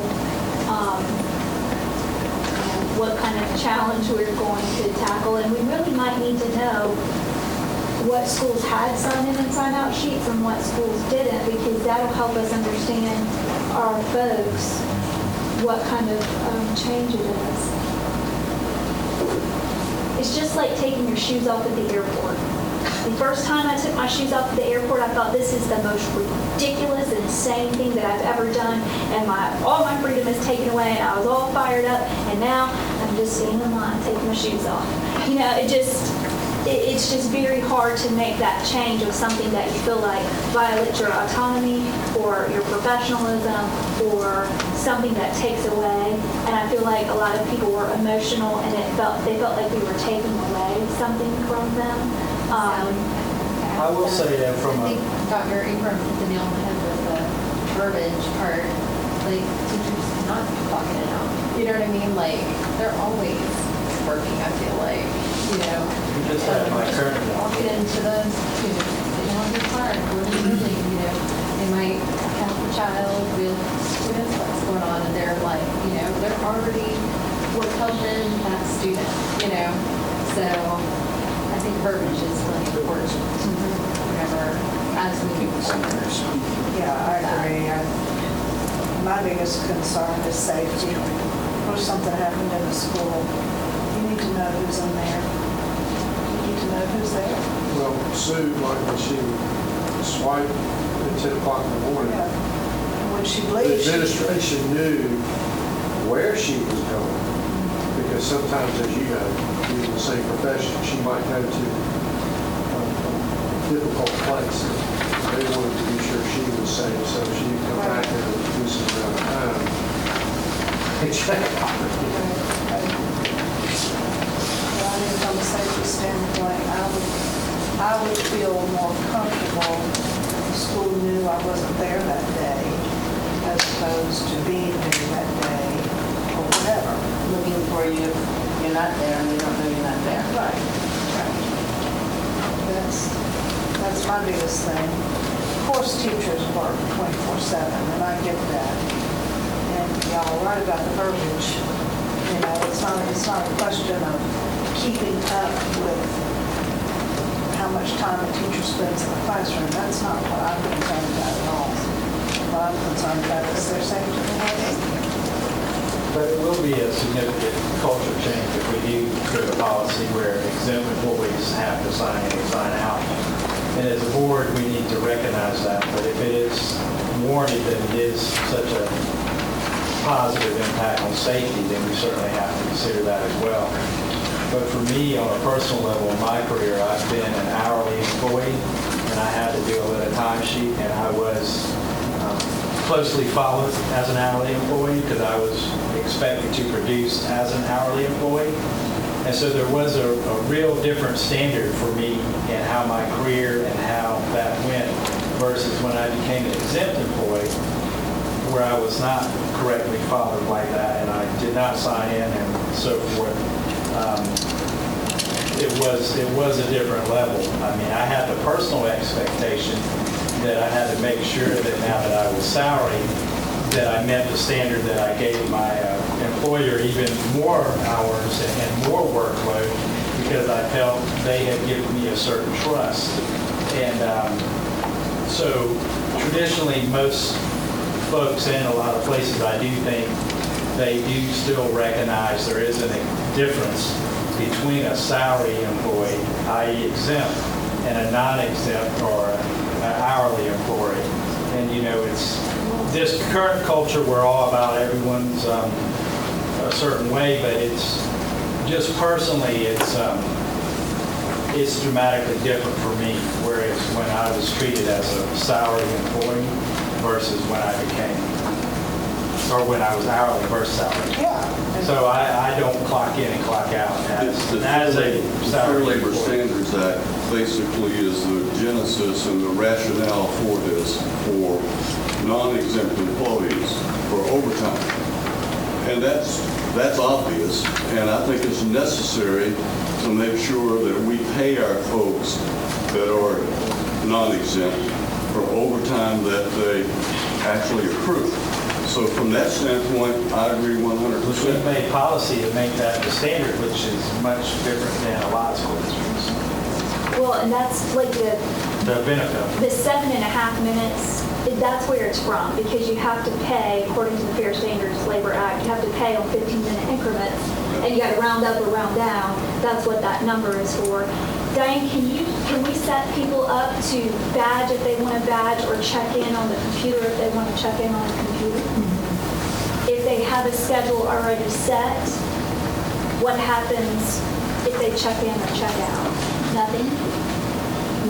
It's not gonna, it won't matter. If we get a schedule and they're not required, it's not gonna matter, because we can set it up so that you can set it up on certain employee types, we can do it that way, where they don't have to, that they don't have to clock in and out. But if they did, it's not gonna hurt, nothing's gonna happen. Then Because it's not gonna there's check. two parts to that. And the one part is, all right, you are a salary employee. It's in the system. We recognize that if you take leave, you be responsible for that. And then the other part is if you can clock in on your computer or if it's convenient at one of these stations, then it's the safety aspect of it. Where we're just strictly saying at Berkeley County School District, we're trying to improve our safety. So this is not accountability of how many hours you're working. This is not accountability when you showed up or when you left. We're saying this is accountability where we want to be more safe. And now that makes sense to me, but I need our safety people or I need the school district that it should not just be a nice buzzword that we're saying that we're being more safe. This needs to be, like our guy was just saying, quantifiable, that we're getting some bang for our buck if we are going to have that. But that's the first time it's kind of hit me and kind of like, okay, we recognize you're different as salary versus hourly, but we want to improve safety. So if that's something we can do, then that's something I feel should be considered. Because safety is something everyone's concerned I about. don't think there's any question about that. What some people are concerned about is that, from my perspective and from people that I've spoken to, they don't think that there's any other district in South Carolina that requires exempt employees to sign in and out. But that's what I'm saying. I don't know of a policy locally or throughout the state. I've had some conversations with folks from the School Boards Association, and there just doesn't seem that they've done a search. Right. Time clocks and so forth, so this seems to be a first. And that's why That's why some people are rejecting it. Well, I think Mr. Ramsey did some research too, didn't you? Yeah. We found, I was going to say, I found most people, sadly, Yeah. like Dave said, they actually, most salary places in most school districts do not use it as a clock in and clock out. And that's why I Well, I say, understand if the we can reason behind that. substantiate some safety aspect, and if we're not doing a clock in, clock out, if they have their set time within the computer, and it has to be in a way that is acceptable to our exempt employees. Well, I know that when I was working, If it's not acceptable, then when I was working for mental health, if we had a drill, okay, then a list of employees had to go out to the building with the receptionist so that they could account for who was still left in the building and who wasn't there. And to me, it just seems like if there's an emergency in a school, you need some sort of checking system that's going to account for every teacher and every employee that is in that school. whether they came from the district office or... Exactly. If a district employee walks into that school, if Eddie walks into that school, he needs to slide or sign in or do whatever he needs to do to let somebody know that he's in that school at that time. But I think they do that. I mean, it's. well, that's what needs to be substantiated versus what we do now. They do versus- that currently now. He's at school, certainly. They know where he is. Well, I would say you guys... Well, you might check Yeah, in, yeah. you know, Well, I and was you just might do a using that little for an sign-in example, sheet or yeah. whatever, but that's not always the But case. even with an emergency type situation, it's always going to be people. When things happen, you're going to be all over the place. You can't even plan for those kind of situations. Well, Well, actually, realistically speaking, don't get me wrong. Statistically, we can look at, what might happen, what may happen. But I'm just saying, whenever something seriously happens, it's very difficult because everybody is all over the place. Because you're not really prepared. I understand that, From a right, but if professional you've got it in perspective. Chronos, Yeah. then you'll be able to pull up a sheet and say, Exactly. so-and-so and so-and-so was in the building when that tornado hit. Right, exactly.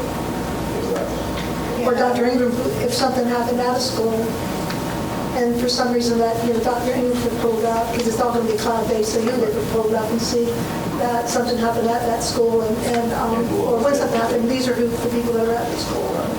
I do You guys think see it from anywhere. we can't find a policy because I don't think that the policy for accounting for who's in the building has been related to time. Like, I don't think there's a time clock, time in, time out, but I do feel like, or at least I know in some of our schools, we have the practice of people signing in and signing out too. So I just don't think the two things have ever been merged together. And I'm not sure that it's the right thing to do. This has been a real difficult, and it's real foreign to me because I'm working in a totally different, it's like I said, like taking your shoes off at the airport. I work in a totally different environment. And so I've really, yes, well, not very much change at all, still very standard. But for some people, it is really a big deal, and they feel like their personal autonomy has been attacked as a professional. And so we need to try to weigh out what the words say, how we're going to implement this realistically.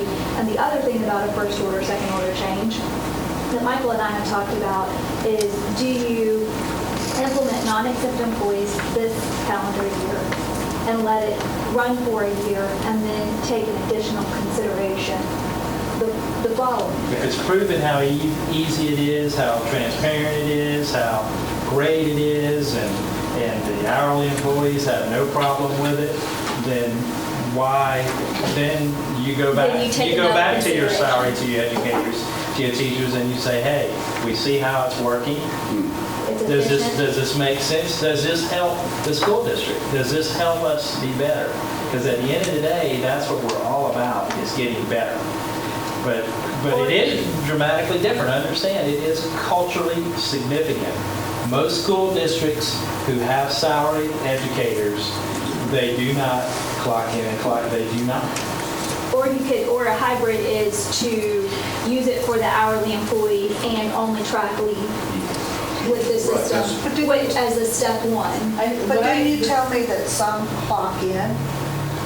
Some people badge Vast in, minority, and yeah. some people sign in, but it isn't all. Some even have it on their iPhone. That's what I'm saying. That's what's so neat about this technology, is there are many opportunities, but we have to not, once again, insult our teachers.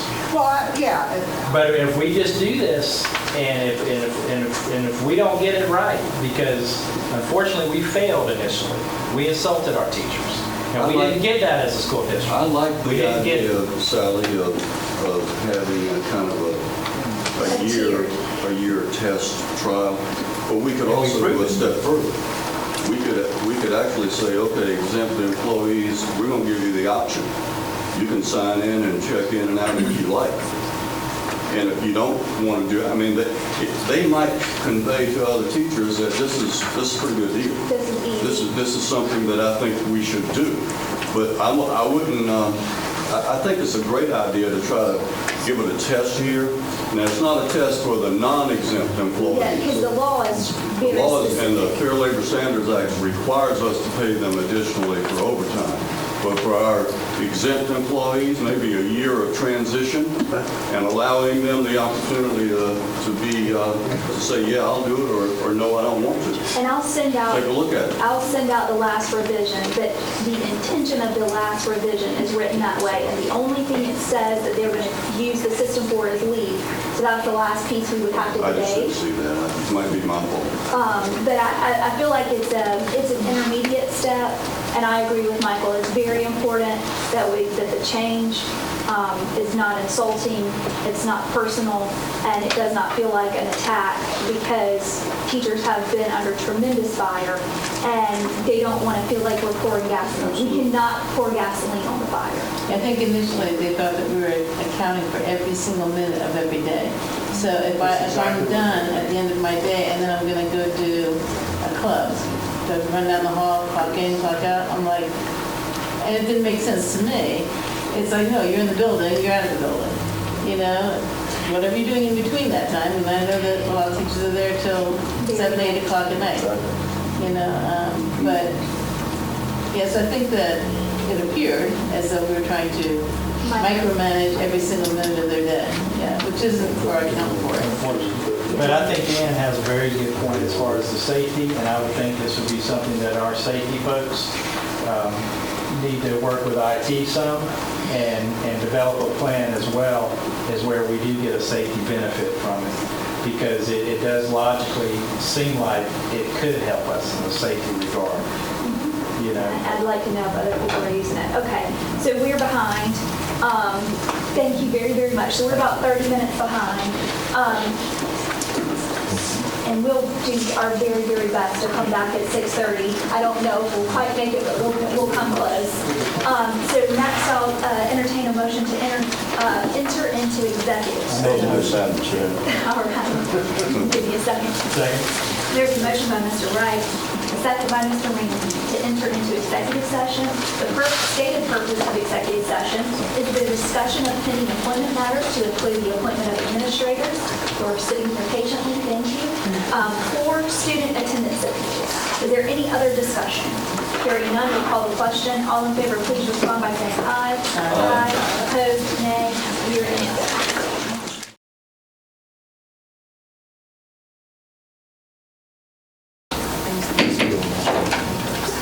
Entertain a motion to return to regular session. Make a motion. There's a motion by Mr. Ramsey, second by Ms. Littleton, to return to regular session. I would like to state for the record that no action was taken in executive session.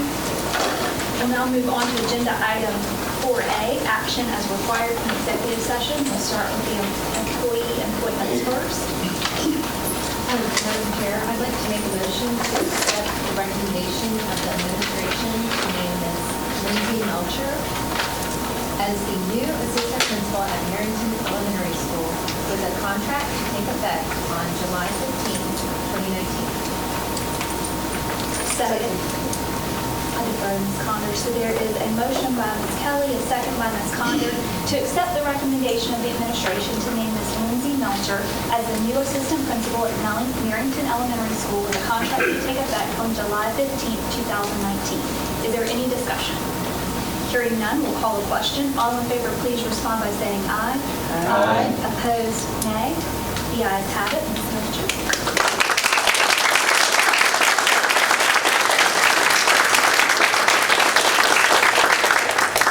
So we like to get a picture of who you brought with you and the principal, the whole 9 yards. Everybody who's here.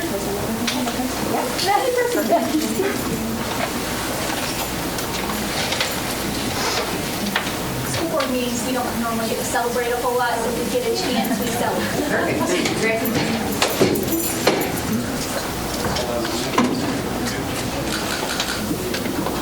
Congratulations.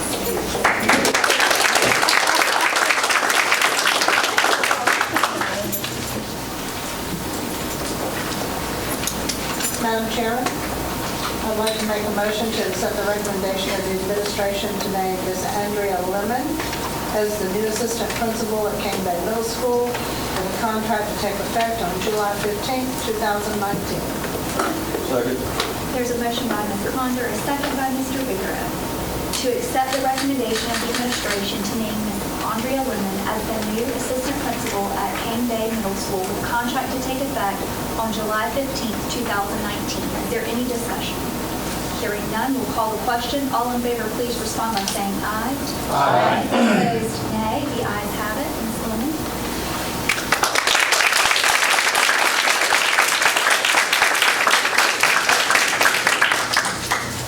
So do you want to do one Cane Day photo? That would be excellent.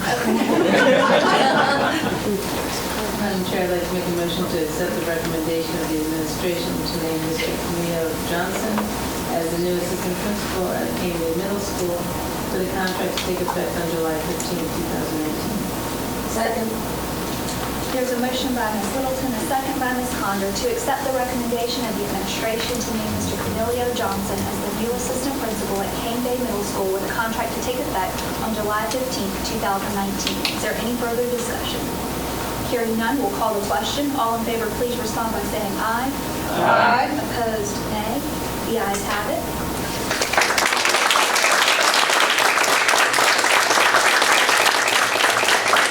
All right, tell us who you brought. I know you brought. I brought my wife. You brought your wife. My wife, Natasha. Thank you. Anytime that principals commit to us, their whole family commits to us. Thank you very much. We'll do some photos. Maybe some Cane Day photos.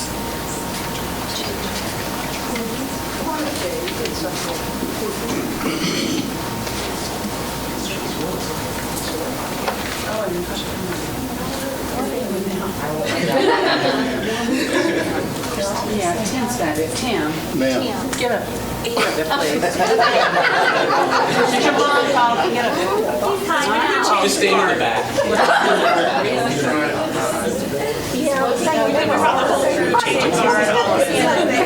No, really talk to you.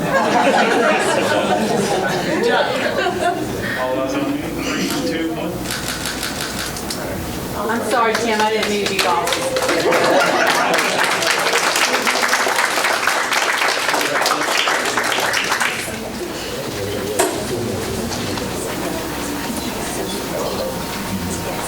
Madam Chair, I make a motion to accept the recommendation of the administration to name Mr. Robert Gothro as a new K-12 ESOL coordinator for Berkeley County School District, with a contract to take effect on July 17, 2019.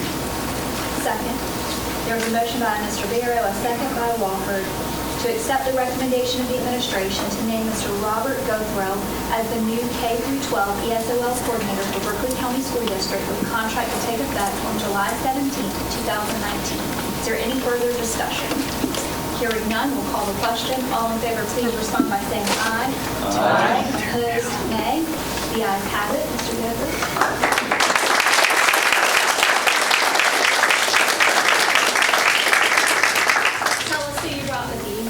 My wife, Dr. Lisa Capriati, she's a professor of chemistry at the Citadel. You're welcome. Welcome to Berkeley County. We're excited. You have to come here.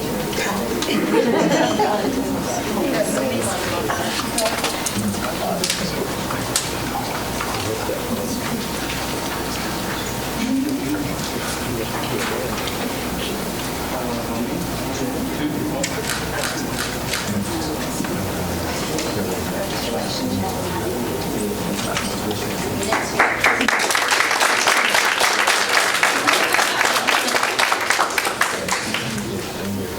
we go further with the agenda, thank you all for being here in July for appointments. We welcome you into administration and to our team. We are very, very happy to have you. But if you only came for this joyous occasion, you can go home and do something more fun than a school board meeting. You do not have to sit here and listen to us for a couple more hours.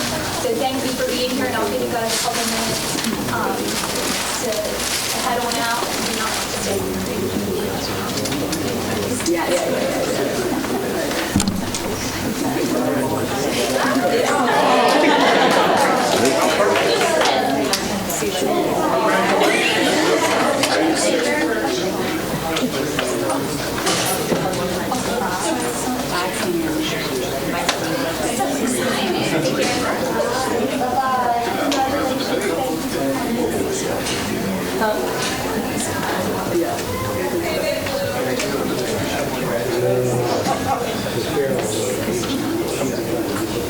Next, we'll move on to student attendance appeals. I'll now hear the appeal for student number 1. So motion for student number 1.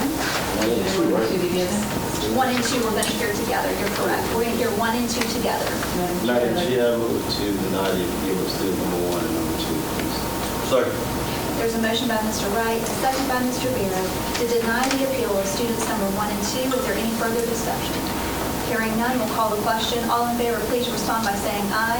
Aye. Opposed, nay. Nay. Abstain. 4, 2, 1, the ayes have it. Student number 3. Madam Chair, I make a motion we deny the appeal of student number 3.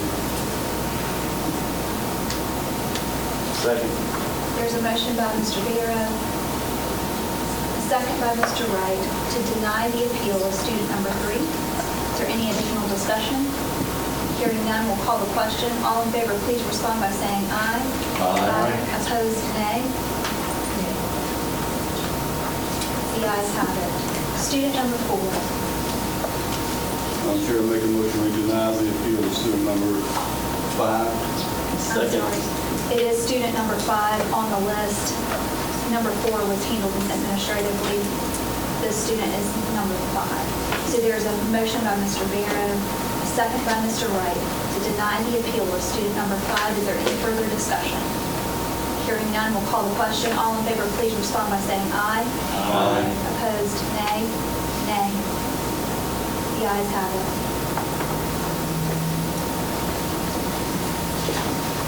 All right. We have to move the table again because this setup does not work for them to present, but I didn't want our employees to be looking at the back of our heads. So we're going to move again before we go. So the next thing we're going to move on to is the superintendent's evaluation. As soon as you move the table.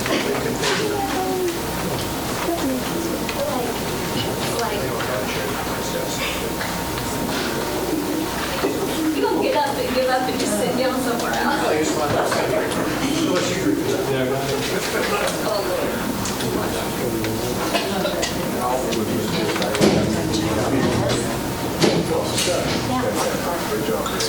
Thanks for the help.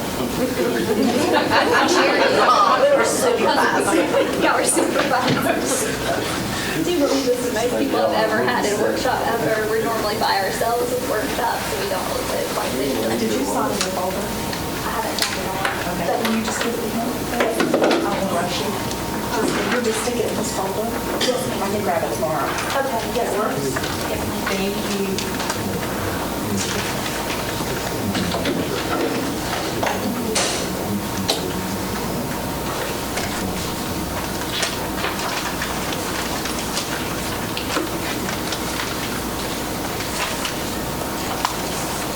All right, so now that we have had some training on the McCrell tool, which we did use last year, Dr. Ingram has completed his self-assessment and provided some evidence. So next on the agenda is Dr. Ingram to walk through his self-assessment and start that part of the process. Thank you, Madam Chair, board members and members of the audience.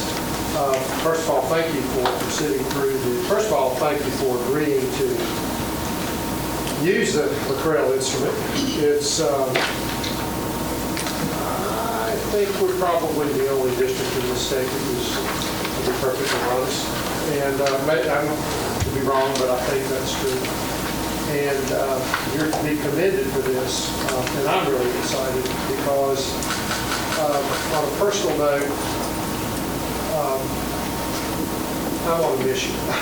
Really, that's a lot bigger. In my formal studies, sort of as a hobby, I am a nerd when it comes right down to it. I read a lot, I study a lot, I do a lot of research, do a lot of writing, and I hope to do a lot more of that in the future. But it's always been a concern of mine that evaluation systems for all school employees, it's not really, it becomes a little more punitive. It's not necessarily designed towards growth, give and take, negotiation, talk back and forth. It's always usually been a checklist. A lot of times it's been a checklist, quite frankly, that's not been validated, it's not reliable. This is. I know I'm rehashing what you've already heard, so I'll try to rush through that. So that is a bigger step than you can even imagine. You know, I'm as giddy as a kid at Christmas over this. And I know you're kind of looking at me strange probably when I say that, but I see real possibilities for this community in this district by adopting a process like this. I come out and will say up front for the public that being distinguished, just to reiterate, usually requires years in one place, okay? A distinguished superintendent is someone that usually other people call on, you know, other people from the state, other superintendents, other university professors, state superintendents, state board members, governors, that kind of thing. And I dare say I know a few of them. And I've been blessed to have been in some company of some really high-profile national superintendents. In a national think tank I was part of in 2011 with the Broad Fellows Program. There were 35 of us across the country that got a chance to go to LA and rub shoulders with some of the best educational minds in the country and the world. But that's not why I'm here tonight. It's here to talk about my self-assessment. And I've tried to be as honest as I know how to be, and knowing that you haven't had the benefit of the training, because I have used this instrument for years in other places. And I can honestly say this, leadership is situational. All leadership is. Abraham Lincoln, I'm not so sure he would have been viewed as one of the best presidents ever had he not had the Civil War to contend with. So leadership is situational. And Berkeley County Schools is no different. It's a situational leadership issue. So I'm here to tell everybody that while there may be areas where I was considered distinguished in my previous superintendency, that I used this, did not use it in it's my third superintendency. I did not use it in my second because the board didn't want to use it. I presented it, but they didn't want to use it, and that's passed. But in my first one, we did. But I also had the benefit of being in that particular area for 8 consecutive years and in that state for 30. So I had time to develop the relationships with stakeholders and elected officials at the state level and even at the national level with Congress and those kinds of things, and the governor, and was often consulted. So I could honestly say that in some areas I might be distinguished. But not that would have been me as the entire superintendent. Virtually no one is going to be distinguished in this, but we're always striving for that, okay? And as Kent said, and you were very successful last year. Sally did a masterful job because you will do these, you've gotten some additional materials to look at, such as a blank template. You've gotten my evidence that I've presented. And I would say that once once you give me your findings, that we, as part of that we sit down and we make some hard goals. You know, we drill a little bit deeper and say, okay, how are we going to get to some of these things that we want to get to? And then we identify the evidences that you expect on that end so that I don't give you what I think you might want later. What I've submitted to you this year and last year was basically typical kinds of artifacts that would be used in such an instrument. I didn't want to overload you with, I've seen superintendents come to board meetings with portfolios that big, 9 copies, lots of dead trees. I've seen expensive video productions of what a superintendent has done. But I think the reality is that the more narrow we make it, the better we can be. In fact, in our cabinet meeting this morning, because we'll be extending this type of instrument to our cabinet, we'll talk about it in cabinet in preparation for the upcoming year. They won't pick all 4. They're going to pick just one area. They might, and it might not be purposeful community, and it probably won't be based on our it might be managing change. It might be focus of leadership. It might be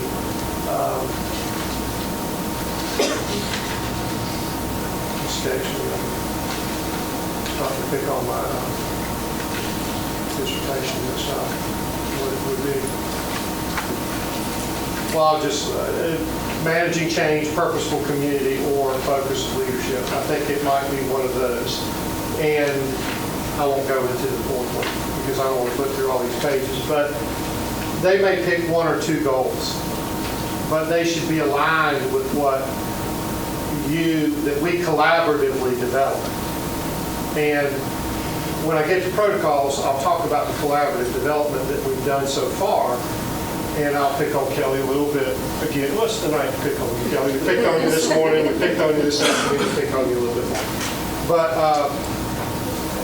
But also, I want to emphasize that, for instance, in my first, in fact, I'm not so sure he didn't take it from my self-assessment on the slide up there, but I've got developing, proficient, and accomplished under purposeful community under the first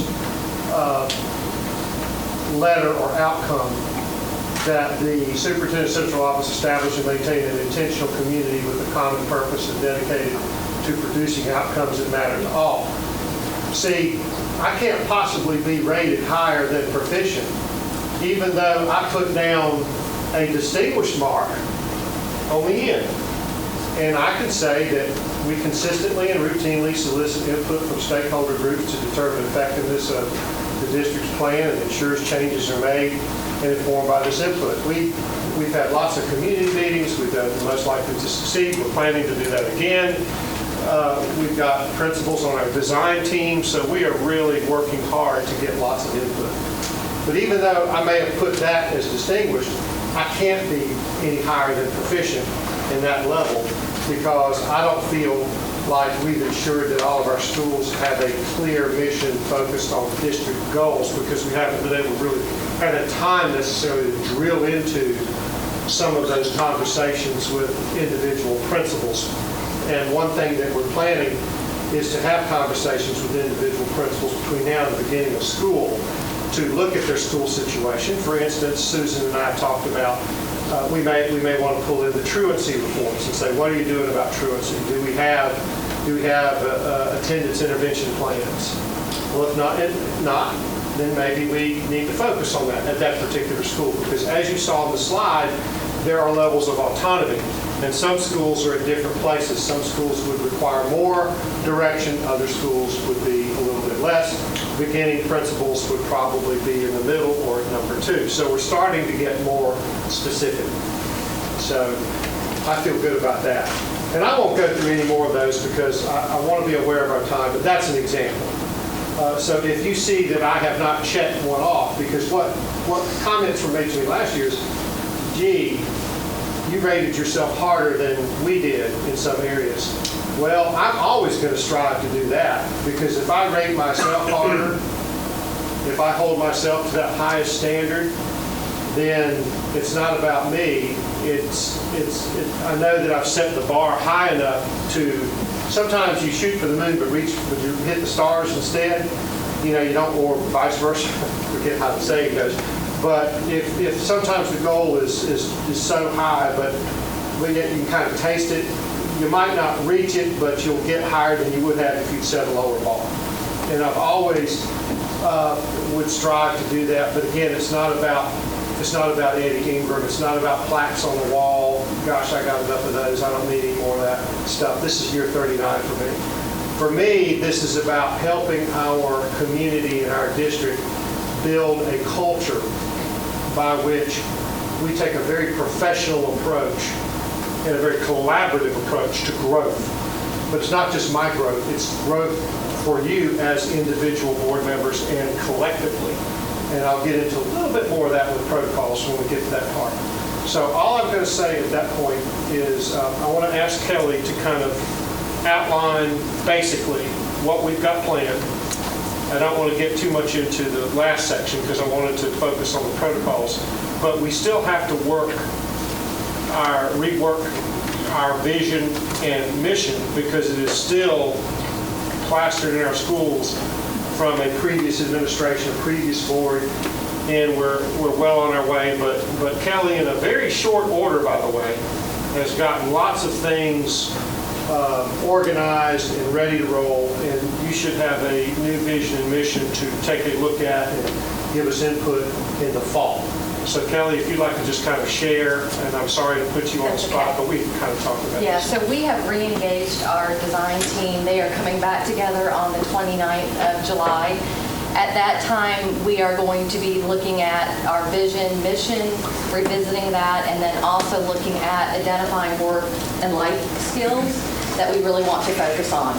Our goal, we will be meeting once a month for a work day, and then our goal is to bring back to you that proposed vision, mission, identified work and life skill on October 8th. From that point then, we'll be working with Dr. Overstreet going forward, continuing that work so that the design team can start to move and kind of focus our work from academic and innovations and what we want to focus on in terms of priorities as well. Right, because there could, if you saw the slide where we had the cute little second grader, and then all of those things just covered that kid completely up. Those are real, that's real stuff. Every one of those names, monikers, labels, happens in our schools. And we have to do less better. And I know that can be frustrating because everybody wants everything to be wonderful right away, but it just doesn't happen. So we're going to do it the right way. And that's kind of where Kelly is coming from. And we'll probably show the film most likely to succeed. How many more times? We will. We will be showing next week, and I really want to encourage any of those that can come to our teacher forum retreat to please come. But we will, on the second day of that, be showing most likely to succeed in getting feedback from the student panel for our teachers to hear what their input is. And then we'll have a third viewing in September on this end of the county to get some community feedback from our students as well. And we've also formed the Superintendent Teacher Advisory Council. That will be a smaller group apart from the forum. Yes. And also a business council. Our business industry, our educator industry council will be meeting quarterly with Dr. Ingram, myself, and Sonia Addison to get feedback from them and also some input from them on our vision mission and some of the work with that. And then the superintendent's advisory, his educator advisory, will be meeting once a month. And we may recruit Mr. Ramsey in his role with the county to be part of that business council. So, and then you could actually help us maybe recruit some people that aren't at the table that need to be at the table, because with our level of business and industry in this area, it is one of the most robust places in the world, and there's no reason for us not to have a world-class school district. But it's going to take time, and I know that people hear that a lot, but it's true. And I feel really good about that. And I'm not going to say any more about my evaluation. If you have any questions about evidences or something, you can contact me, although I left my cell phone at home this morning. I hope you got the word that I'm just being old-fashioned today. Sue wasn't in town to bring it to me.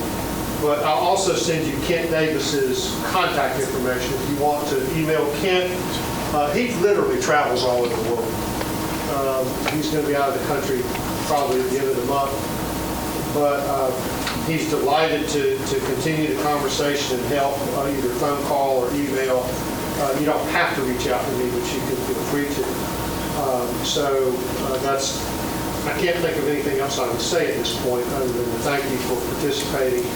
And I look forward to continuing to grow as a school district together.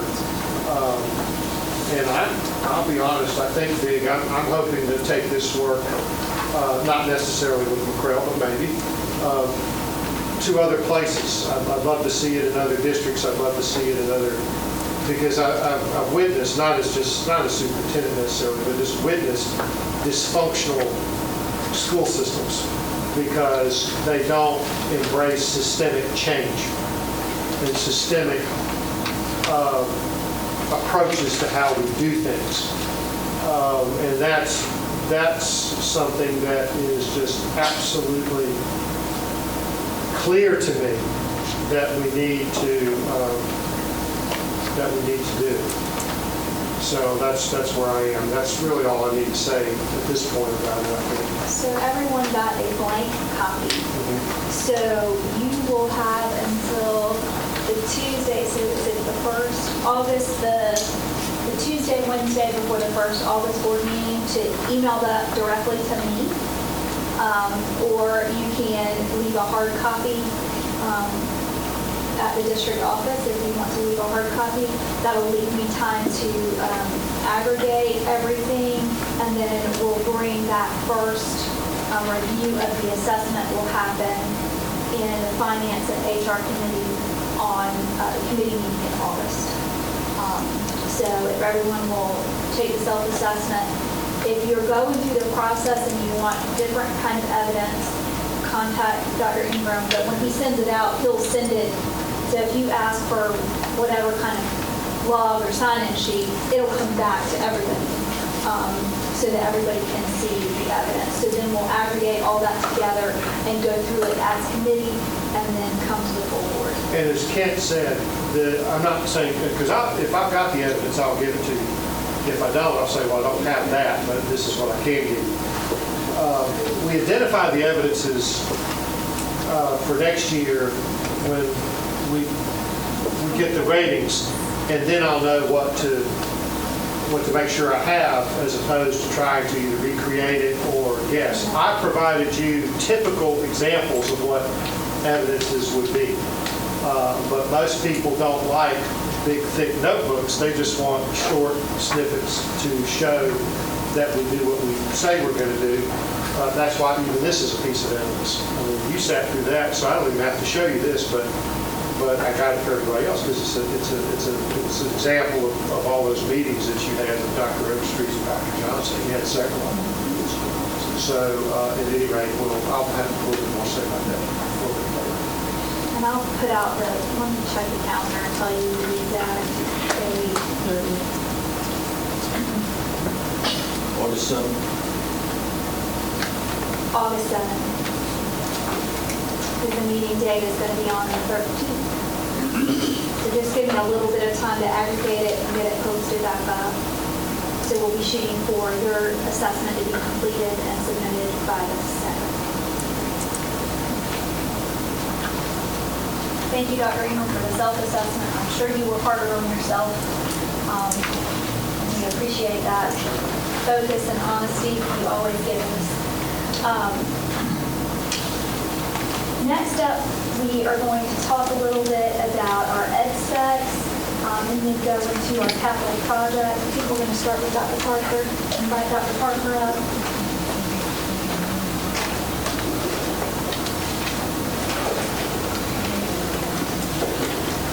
I know you may not want to hear this from me, but let me commend you and the superintendent on what you're doing with the self-evaluation.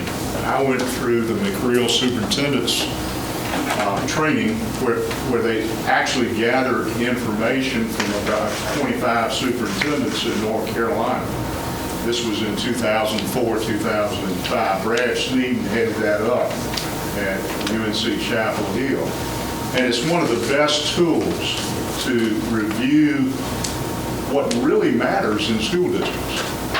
And one of the things I said to my board when I was here, Frank, I know you remember it, is every decision we make, we need to have the student's best interest at heart.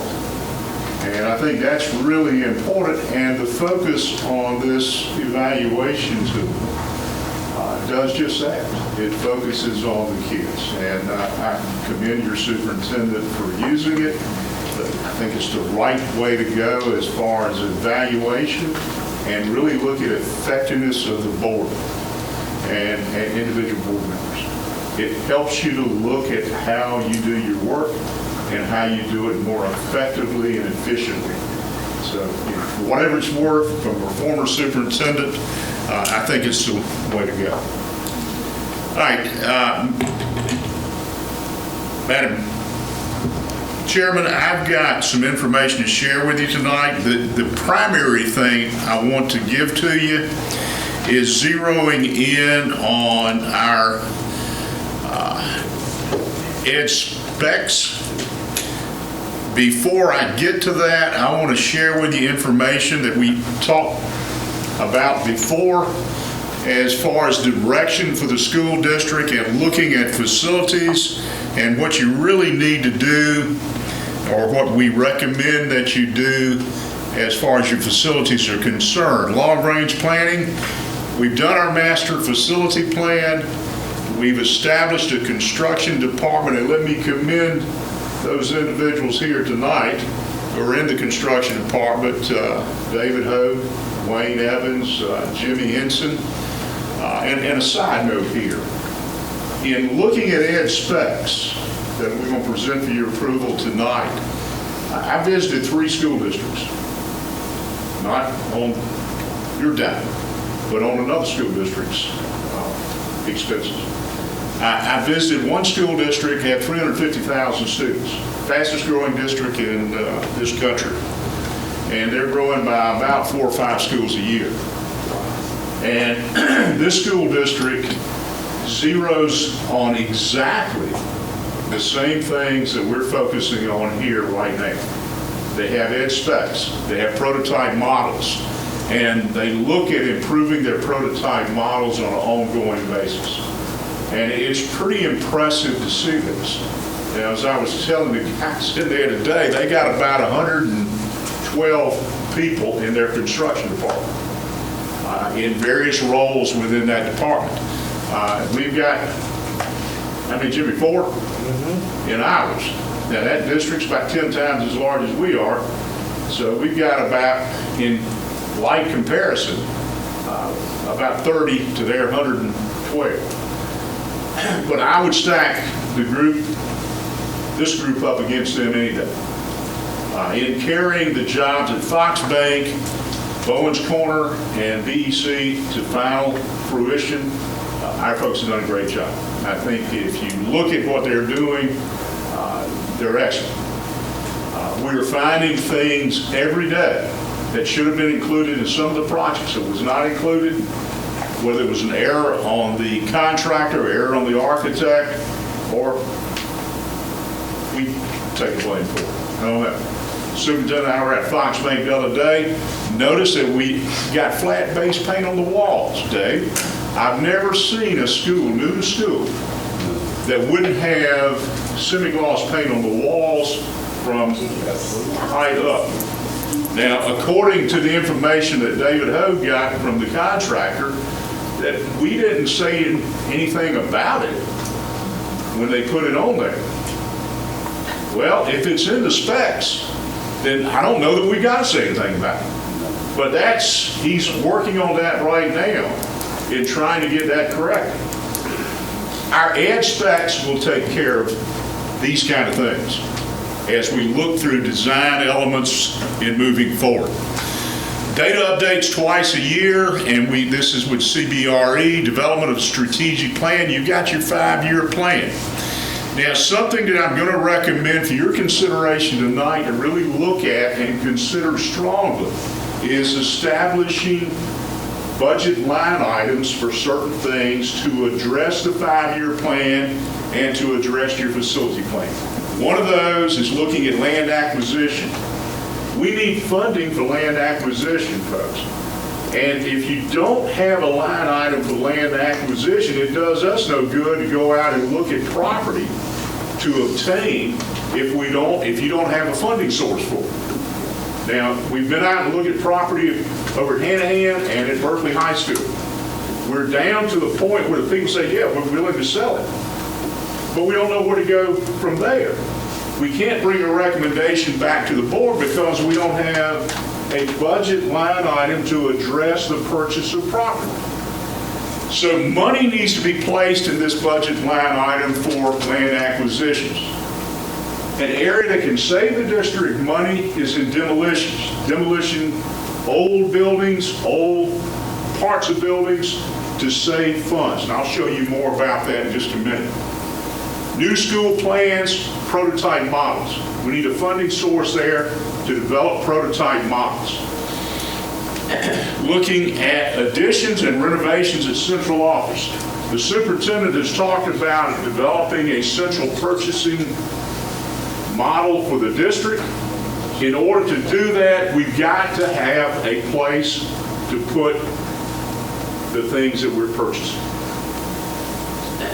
Also at MinRiv, for technology, we need a storage area over there. Get everything out of the hallways, move it into our storage area there. Need a line item for that. Classroom additions, direct classroom additions on schools where we're going to add on to schools. We need a line item there. New school construction, and I've got that in green. That's not going to come right away because we really don't have a funding source. If you will recall, what I recommended to you is to look at the funding source as sales tax. You've got legal representations working on that. I'm working with them now on that. And we're hopeful that that's going to be brought to fruition to give us that. These areas really need to be addressed by the board. And looking at a funding source immediately for some of them and where we can go with funding in these particular 5 areas.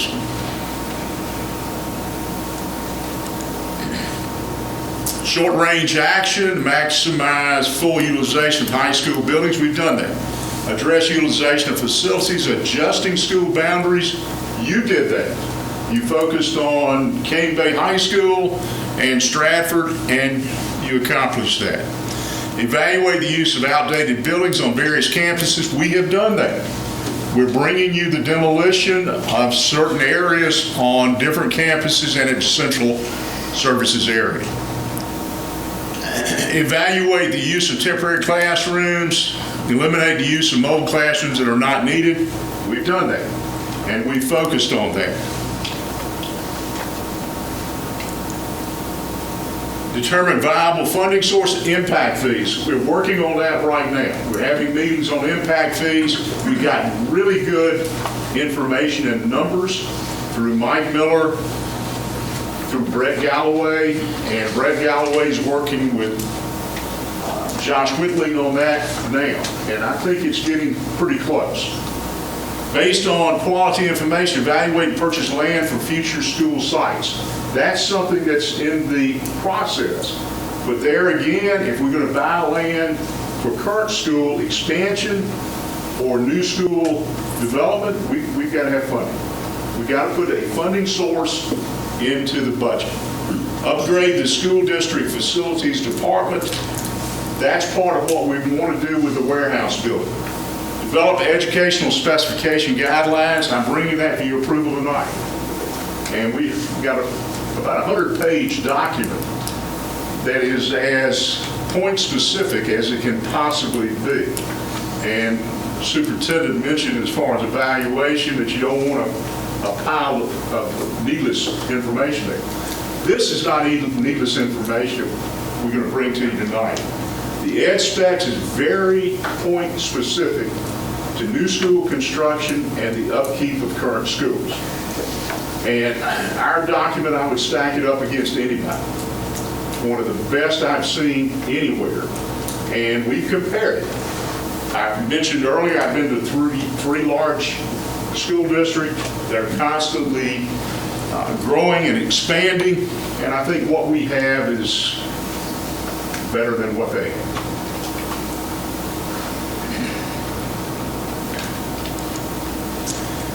Determine viable funding sources for new school construction. That's the sales tax direction that we're going.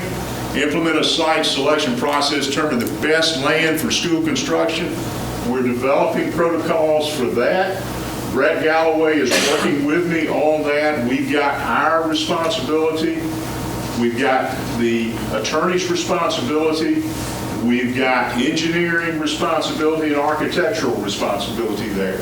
That we're going to bring you a document that will cover all those areas and then put it in the arena of the board to really determine the best land to build schools on. We don't want to end up with another piece of property like Fox Bank that cost us more to improve the site than the land was really worth. Address new school construction based on quality information designed to focus on growth in a positive and planned manner, and develop prototype models for elementary, middle, and high school. What I would suggest to the board is that we really need right now prototype models for the elementary and middle school, and to move forward with those developments in focusing on a cooperative design plan as far as prototype models. And I shared this with you before, and whether you like Bobby Knight or not, some people do, some don't. The will to succeed is important, but what's more important is the will to prepare. And we got to prepare for the future, because this district, I believe, is going to probably be one of the fastest growing districts in the state of South Carolina in the next 5 years. All right. Let me go to the next item, which is the actual information on our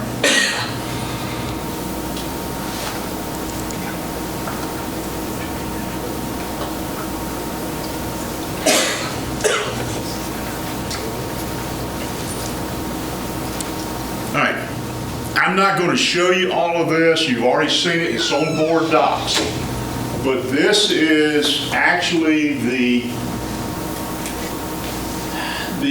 board specs in looking at our new construction and what we are proposing for current facilities. I've got some hard copies. We didn't run everybody a hard copy because it's on board docs. But if you'll pass, David, if you'll pass out those hard copies in just a minute for us. Tony, yes. Our plan is to consume this tonight. This is a lot, and then it'll come through committee in August. Yes. Because it's so much information. We wanted information on it, and then we'll come back through committee August, and then approval the second meeting of August. So I'm not expecting anybody to vote on this big document tonight. Well, we provided a document to you back in June. Yes. And what we wanted you to do in board docs, and we said it was a rough draft, and we brought the final copy to board docs. Yeah. So it's on your board docs currently. But if you'll notice on the very first page, it says items noted in blue are the most recent revisions to the document. As time goes on and we revise the document, all revisions will be done in blue. And this document has got to grow. It's got to change based on new innovations in construction and the best practices as far as construction is concerned. And I don't want to lose you as far as getting into the, sometimes you pass these things out and you start reading. I was going to say, yeah, you lost it. So put it up for now, and what we're going to talk about again, and we said this at the very last meeting we had, we've got basic size of schools, and that's optimum size. You can't always stay with that, but that's what you want to project toward. And one of the things I'm going to emphasize to you as far as elementary, one-story elementary schools. We had an incident to take place over at Fox Bank. The superintendent, I'm sure you probably apprised the board to that, where a child was on the second floor and was a special child that kind of dangled over the railing there. Second floor, having a second floor in elementary school is just not as proactive as I think you need to. But the prototype model will solve a lot of problems for you in looking down the road. And it does not mean that this is going to stay, the prototype will stay as it is during the first construction. At the end of construction, and once the principal comes in and they build another one, you want to get the input and how can we do it better? That's the beauty of the prototype, is focusing on how do you do it better next time. And how do you zero in on how the building can contribute to the quality of the education of the child. It's key to change that document too, as we identify the better practices. That's right. You don't want to leave the document dormant. And you just don't have construction folks or maintenance supervisors involved in this. You've got practitioners, you've got principals, you've got teachers, you've got media specialists, you've got special ed folks, you've got general teachers that are focusing on what's best practice. How can we make this better? And that's a good design element. Now, one of the things that really shocked me is we had a meeting with one of our architects and zeroing in on questions and concerns that we had. And when I asked the question, Frank, what did you do with the ed specs that we gave you? The architect told me we never got anything from this district. They told us to use our own judgment. Now that's a crying shame, because I don't really trust that the architect knows everything about education and school construction that they really need to have to give us the quality facilities that we need to have. What was the issue, David, we ran into over at Bowen's Corner with the freezer? Oh yeah, they didn't put it together well. They just. What was the real issue? The floor was out of level. The floor was out of level. They didn't level the floor. Part of it, but the other part was the gas that went into the...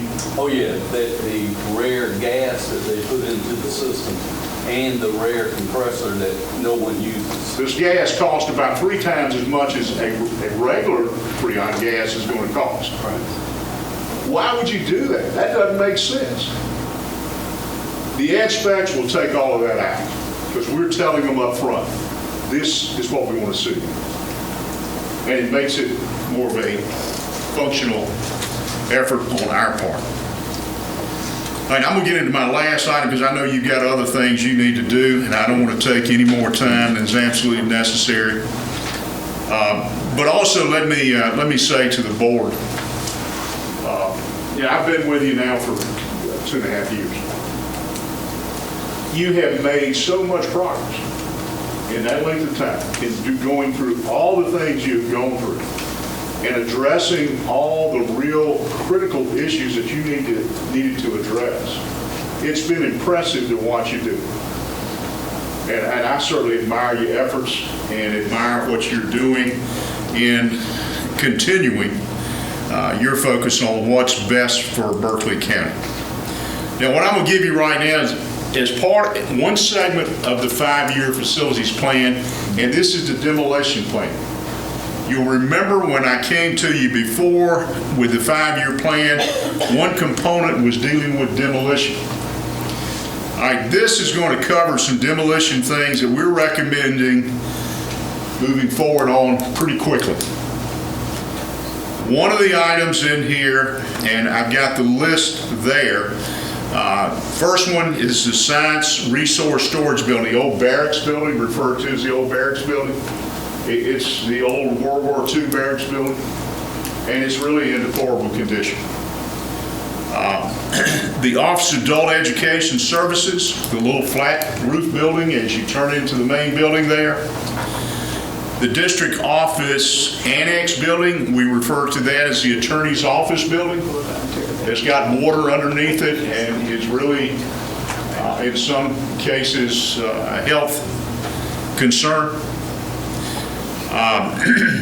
Office of Adult Education, the classroom wing right behind your new BEC building. We have adult ed in there. That wing, the roof on that wing is going to have to be replaced or it needs to be demolished. And the recommendation is consider the demolishing of that wing. Bono Warehouse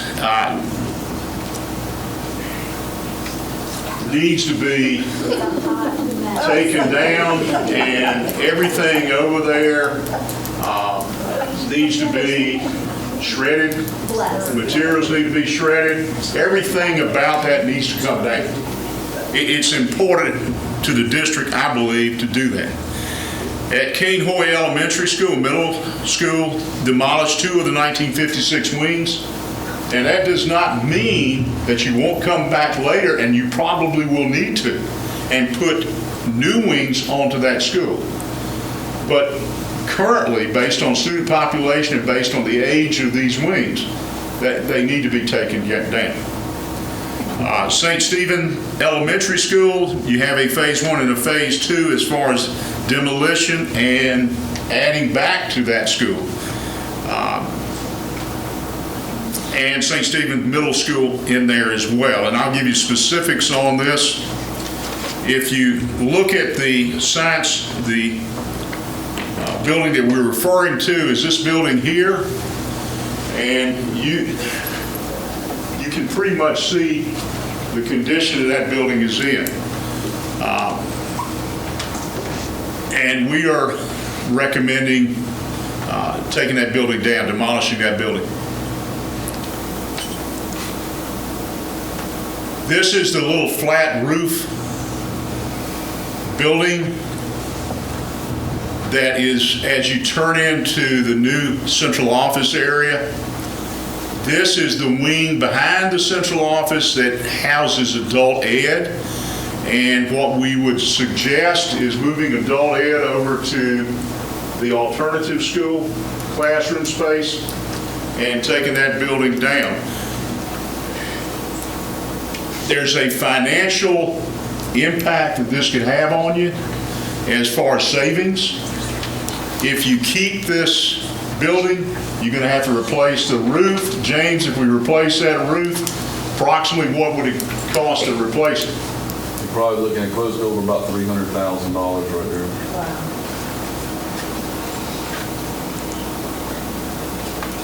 And here, if you look, this is the building that we're talking about, is the adult ed building. This is the science storage building there, the old barracks building. This is the lawyer's office, which is adjacent to our parking area over here.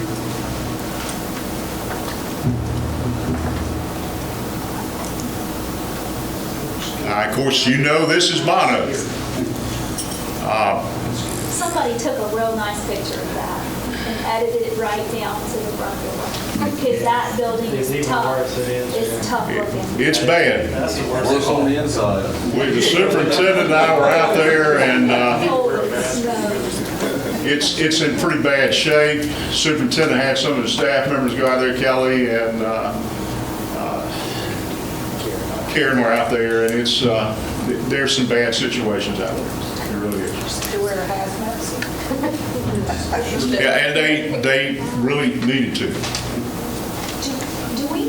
the insurance savings, I Okay. mean, I assume we're insuring all these buildings that We are are. not in good shape. We So are. we'll gain an insurance savings. You can have an insurance savings, and I want to show you the basic yearly savings. You take Bono down, and what we're talking about here is maintenance, utilities, and those related costs with Bono is going to save you $102,000 a year.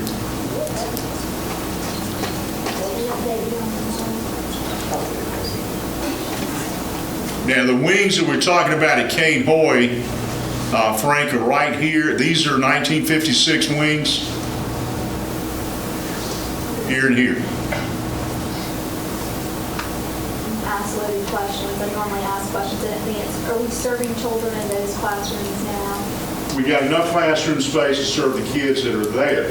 As the school, the community would grow, and if there is growth and we need to add wings on, it is cheaper to add wings on that are up to current standards than it would be to try to Well, improve if we it. have growth in that community deserves either a new school or this school, like you're saying, new wings and updates. That's right. They deserve the That's right. same opportunity. And we agree with you totally. The savings there that you would realize, $190,000 a year, with taking those two wings down.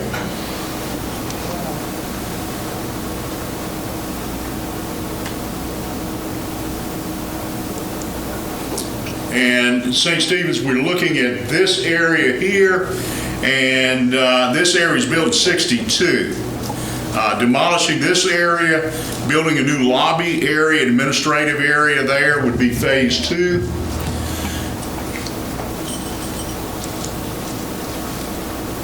And that's an aerial view there for you to look at. And the savings there is $123,000 a year. Would that give any more space for a car rider there? Yes. They make Yeah, we could focus better on, really bad on there. we could redo that front where you would have more stacking there, and that would make that space more Yeah, they close usable. down the whole Russellville Road. People drive around to not have to, we close down the whole road. St. Stephen's Middle, this is the 56 area here, built 1956. And this area here, and we would recommend demolishing those two areas. And again, as growth takes place, then adding on to the school, but within current construction standards and giving the school the uplift that it really needs.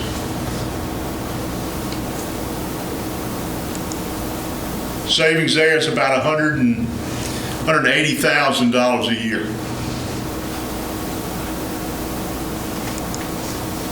All right, if you take all the ones that I have recommended to you, central office, the science, barracks building, Office of Adult Ed, District Office Annex, Office of Adult Education wing there, Bono, Kane Hoy, St. Stephen's, elementary and middle, you've got close to an estimated $600,000 a year savings. Now let me give you an idea of what it would cost to demolish those areas.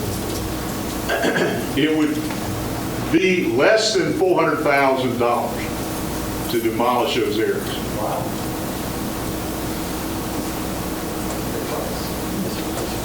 The $500,000 included Goose Creek. Yeah, that's right. We go with Goose Creek. So it'd be less than $400,000. Of course, Goose Creek, we still got to do something over Goose Creek. And that's part of it, but you got to coordinate that with the starting of the school year. Do we know if there is any asbestos that would have to be? Yes. removed? All that, we called the company up and talked to a legit, real company based on abatement that was done at Goose Creek High School and these other schools. They give us the budgetary numbers to go by. As far as air sampling, removal, abatement, everything, all that included in this. Yes. That's All the what I- areas are already identified in that survey. Right. Asbestos costs a lot of money. Well, we have our HERA books that are up to date. As a matter of fact, we're doing our 3-year reassessment right now, going on, just started here in July. So So all those books are totally up to date, or is it also being reassessed right now as well? Questions that you might have? I feel like I interrupted you 10 times already. No, I you're think I fine. asked them all. Mr. Fairhope. When you want to do it? Our suggestion is that we take out those areas that are not impacted by students. And our focus in the initial stages would be project 1, 2, 3, 4, and 5. Now, 5 is going to be, that's Bono. It's going to take a little bit of time to clean out all of that over there and really do it properly. But if you look at project 1, 2, 3, and 4, do it immediately. What kind of money is this? Is this capital money or is this? It's going to have to come, it's going to have to come. One of the line items I've recommended to the board is demolition. And you're going to have to establish in planning, and I provided the superintendent and Ashley with information on what it would cost to do all of this in planning financially. Is it capital money or is Yes. it's capital? Yes. Okay. I just want to make sure that, because we're working on capital budget. That's right. I mean, we just finished O&M. We'd have to go back and look again at O&M, but it's capital money. Right. We're starting the capital process. These 4 items here, in going into your new central services office, you got to have more parking than what's over there. And some of it, the gravel parking that our contractor bestowed upon us, needs to be dealt with differently. And we got to figure out exactly how that's going to be done. That's going to be part of potential land acquisition to help, is what we need. Well, we got to have a retention pond Right. over there. And in order to get a retention pond, we have found a piece of land that can be obtained for the retention pond to get in your parking. But taking down those 4 areas are critical to the overall utilization of that space. But taking down Bono, does that number is to tear the building down, but we would use our own folks to go through Yes. the piles of stuff that's there. I was trying to think of paper, junk. How many of you have asked? Who's this here? Bono is the biggest attic I've ever seen in my life. And we got things over there, in all honesty, it's really an embarrassment. It's in disrepair. Well, it's not just in disrepair, we've got information over there, records of the district that have just been cast aside over there for many, many years.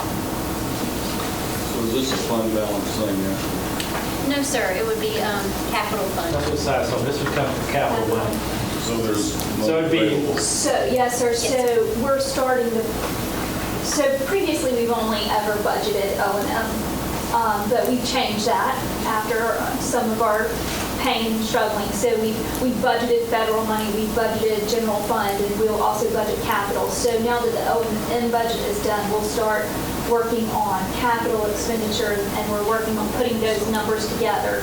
And it will be line items That's just what like. Dr. Parker was talking about, we need to establish these line items. So we're going to talk about additions to Cane Bay Elementary and Middle in this discussion? Yes. Well, one of the things,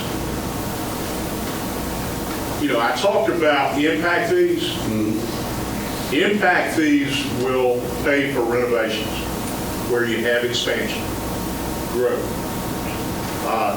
So what we want to zero in on is what source of funding will pay for certain things. And impact fees is a good source of funding. Let the growth help pay for growth. So we have been working on the back edge of trying to put together funding sources. I spent some time with Ashley, spent some time with some other meetings so that we can bring recommendations to the board of what to spend the money on and where the funding source will come from. I expect in the next probably 2 meetings, but August, September, I'm not exactly sure when all the timing is going to fall out. the capital budget will come, and then the other funding source budgets possibly. What year are we on this 5-year plan? Well, we're in the second year of the 5-year plan, and the only thing we've done is we've done it with Abbeville money. So right now, in order to achieve the 5-year plan and to focus on our facility planning, we've got to put some resources into it, and that's what the board chair is saying. They're working on those resources now as far as capital resources. And once we've got the capital budget, then we can move forward with a lot of these things. So my hope is that in August, committee meeting will be, we'll bring that and then get things approved so we can get things moving. But yeah, second year of 5-year plan, we've got to. So we have pretty much on the table the plan for the 19 classrooms at Kenny Bay. Yes. Well, let me say this. We've got what it will basically a rough estimate of what it's going to take to do it. But what we've got to enter into is RFPs with architects to design the additions at these various schools.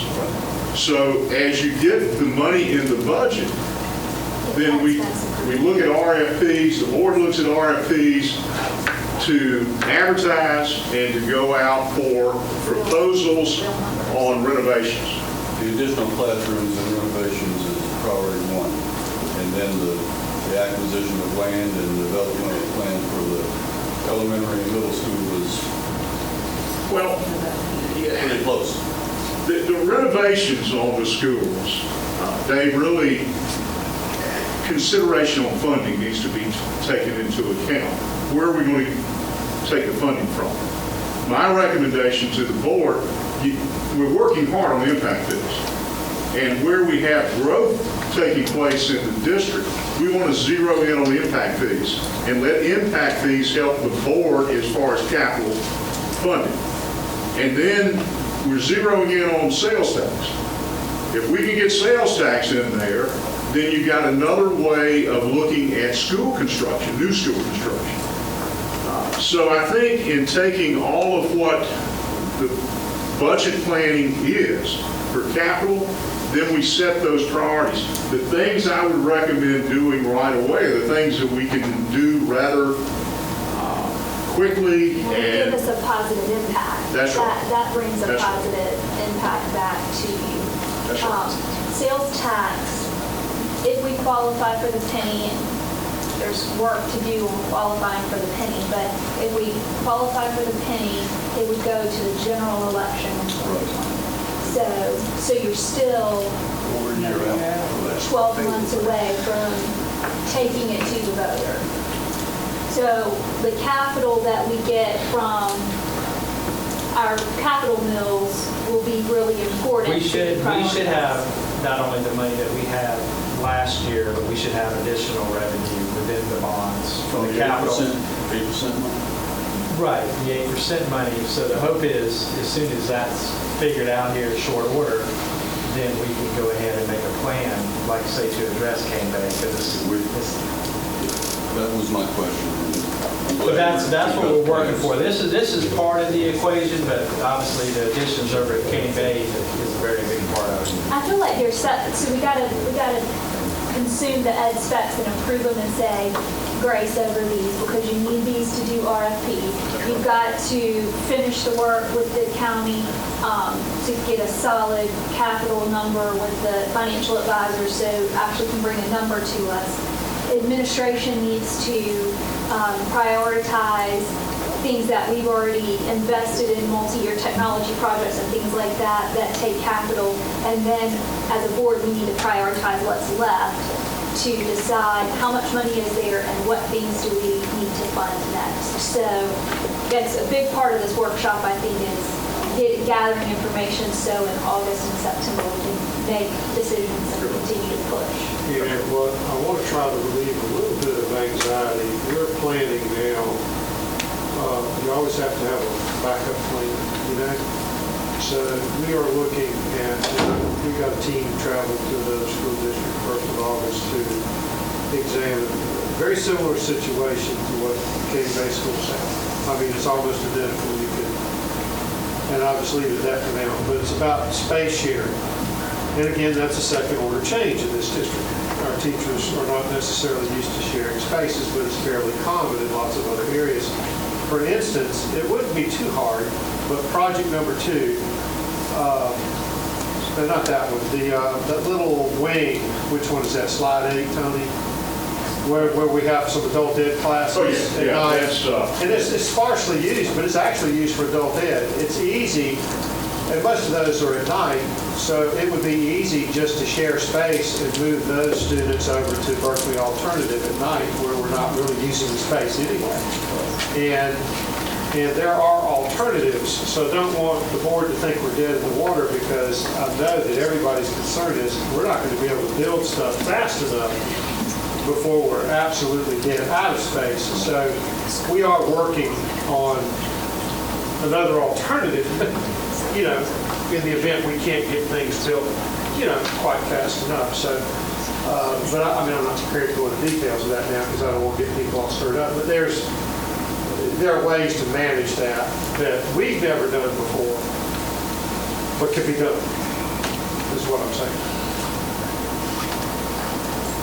We want you to have as much information as you can have to make the best decision you can possibly make, that you feel that's the direction you need to go to school.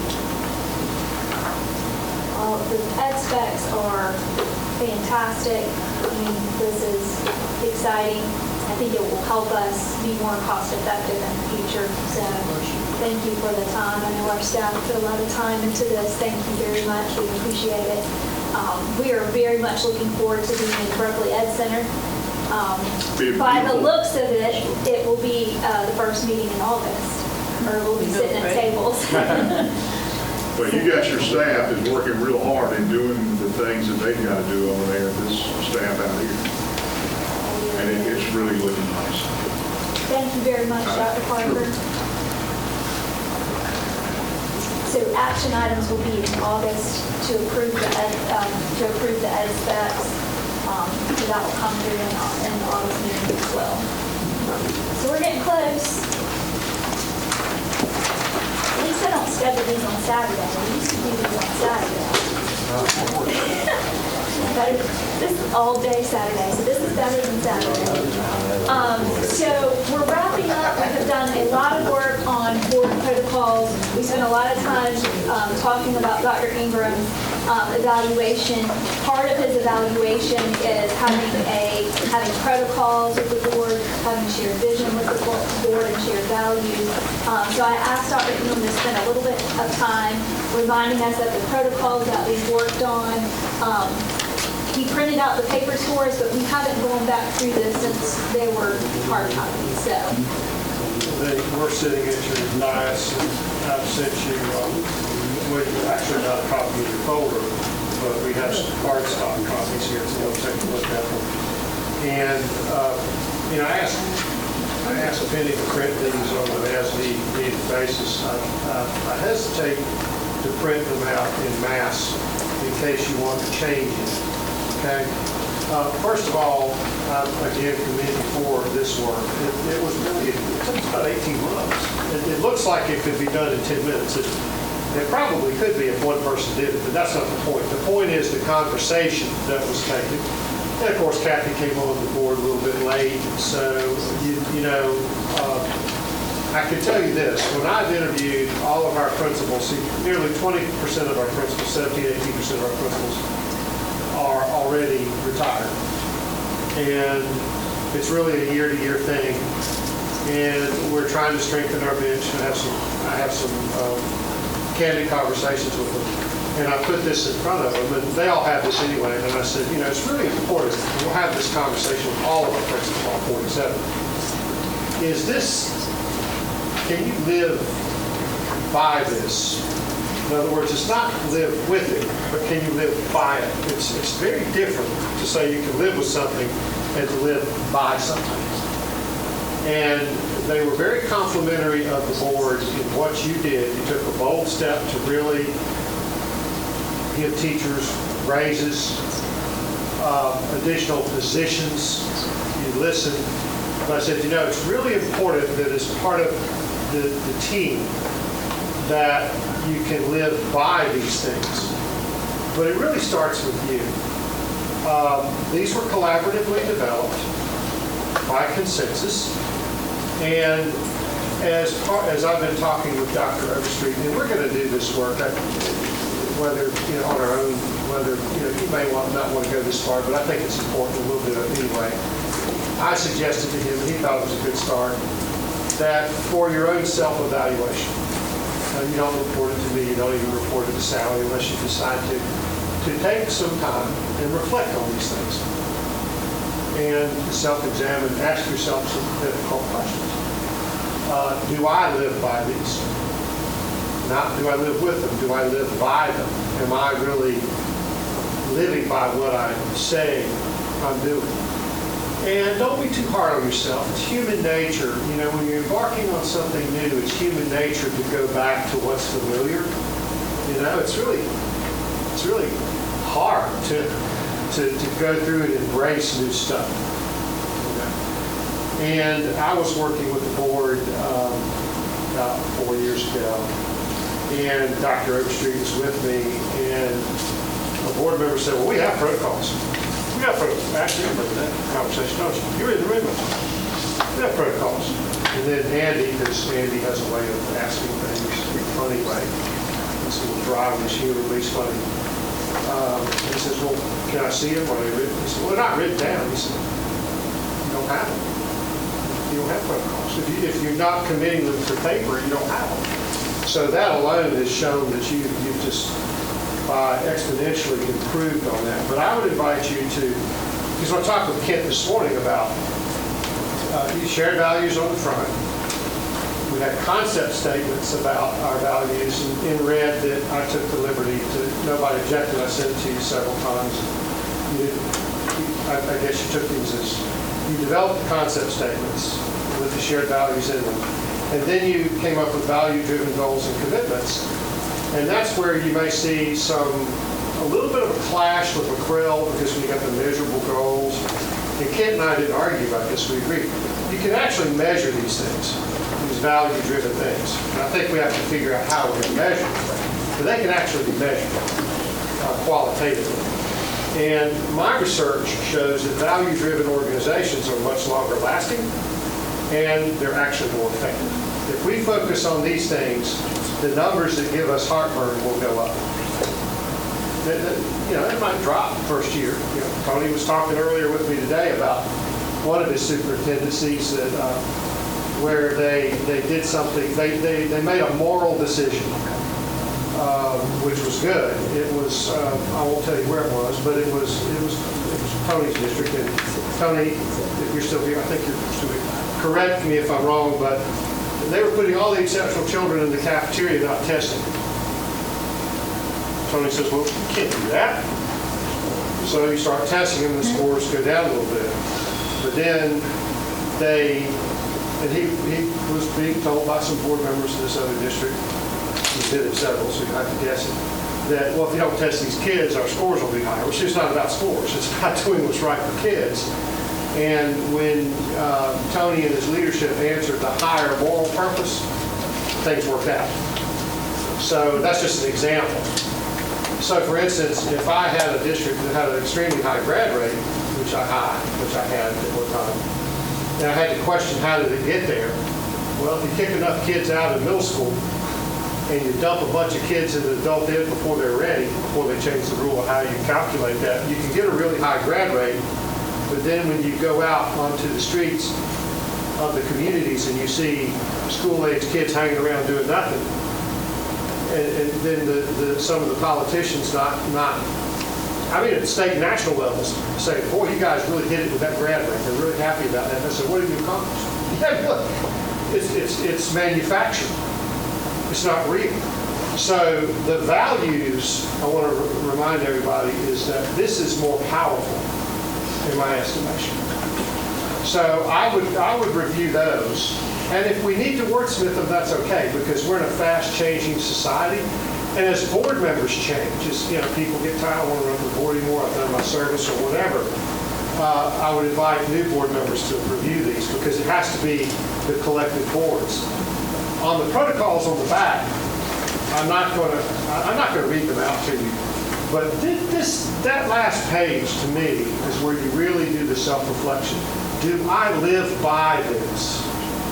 Now, when we get over there at the DEC, we're going to have these prominently displayed, not expensively, probably a little more prominently than we have back there because the public can't really see them.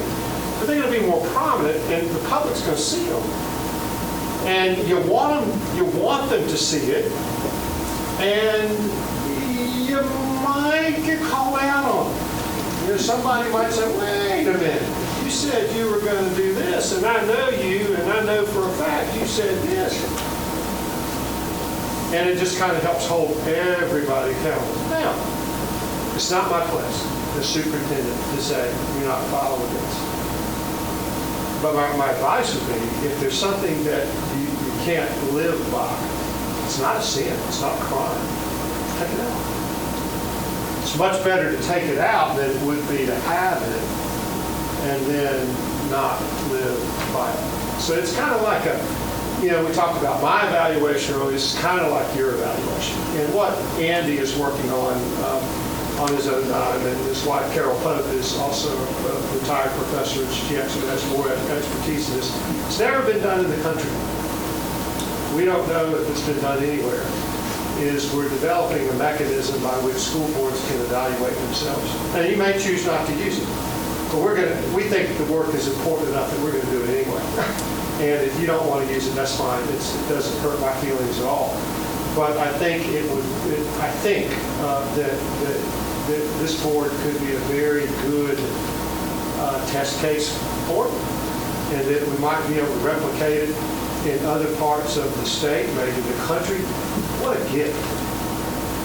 What a gift to all the communities out there that suffer from dysfunctional local stuff. That's not an indictment on anything that's happened here or anywhere else I've been. It's just, again, I want to emphasize human nature. It's not a crime to be human. It's just not a crime. It's okay. And I guess after 39 years, I get a little tougher each year, but I'm very passionate about this, and I'm so proud of this document. I'm actually prouder of this than probably anything I've done as a superintendent, because you collaboratively developed it. It was well done. But you always have to take a few minutes to think about this and think about your own actions. Have I treated everybody with respect? Have I always operated above board? These are your words, not mine. These are your collective words. I will not inappropriately participate in the day-to-day operations of the school district, including employment decisions with respect to selection and separation. I just read that first one because it has to be first. I didn't pick it out. This has to be first on the list. But maybe we need to have some more discussion about what inappropriate means. Maybe we haven't defined that clearly enough. Maybe we need to think about that a little bit more. Because I know my dissertation research that was presented nationally 20-something years ago, my dissertation now serves as a good doorstop or dust collector, but it was support for beginning teachers. And what we found was that we needed to define support, because principals view themselves as very supportive of beginning teachers, and beginning teachers view themselves as principals as not as supportive. There's a chasm. Yeah. And we kind of knew that, but I was able to quantify it, and then in the conclusions where we needed to have more definition and more conversation about what support means. Support means you don't take this kid and chop his fingers off because he misbehaved in class. It's something else. So I'm not going to expound on it. I just wanted to take just those few minutes. I'm sorry for going a little bit too long, but it's important. That's why I took a few minutes. And I hope you'll do that. And if there's something you guys want to change, then we need to have that conversation in August. And we'll change it. It's not wrong. Want to add something? Oh, we don't do this. We need to do this. Kathy's input, because she was on the board when we did most of this, or all of it. But the principals that I've talked to, they said, well, who couldn't live with this? And one principal in particular said, well, gosh, this is a no-brainer. Who couldn't live with this? they were really excited about it. But, you know, all of our community, once we really get it out there, they're going to be looking. And frankly, we want to. So, you know, but that includes me. So that's what I got to say. That concludes my report. Thank you, Dr. Ingram. Anybody else want to discuss the board protocols, mission, vision? This does look like something that could have been done very quickly, but I was here and it did not happen quickly. We have lots of different personalities and viewpoints, so I am very proud of this work, and we did spend many, many, many hours trying to prioritize what's important to us as a board, and trust and love and affection and family and honesty and integrity are all courage and teamwork all at the top of our list. So I think we need to post this on Facebook. you need to post it on Facebook. But I'm taking a summer break from Facebook. Okay, so Brian's here. We talked about, you know, getting on the website, things like that. But once you have a chance to review it, think about any other things you may want to change or add. Don't be too hard on yourselves. I would say my long-term goal would be that every person who works in Berkeley County School District knows that this is where our heart is. Right. And that their heart is in the same place. That if you can't live by it, then, you know, Right. fundamentally, maybe we don't see eye to eye. But taking care of kids, I believe every single person that we have in the school district believes in that. What you'll find in shared values is that the deep core of values of people, if you'll recall some of Andy's comments, don't really change in people. What your deep-seated inner values don't change. And I think you searched your souls for these. And people that can't live by them will eventually leave on their own because they'll be exposed. So that's my hope too. Okay. So thank you. So we are going to update the website, but this is the only meeting in July, this workshop. We will not be together again until August. If something changes, I'll let you know, but I expect it to be at the Berkeley Ed Center. We are working on the logistics of opening that building and all that stuff. Katie, Brian, Dr. Ingram, somebody will be in touch about that. But thank you for coming early. And spending so much time here trying to gather more information to make us more effective in the next school year. So I appreciate it. And I think our staff will appreciate not having a board meeting in 2 weeks, so they can enjoy the last few weeks in July. I saw somebody posting today, what's faster than Burt Reynolds in a Trans Am? July for educators. Yeah. I'm like, yeah, that is exactly what it is. So maybe I remember that. You don't. I remember when it came out. We're done. So, hearing nothing else, we'll entertain a motion to adjourn. There's a motion by Ms. Littleton, a second by Mr. Wright to adjourn. Is there any discussion? Hearing none, we'll call the question. All in favor, please respond by saying aye. Aye. Opposed, nay.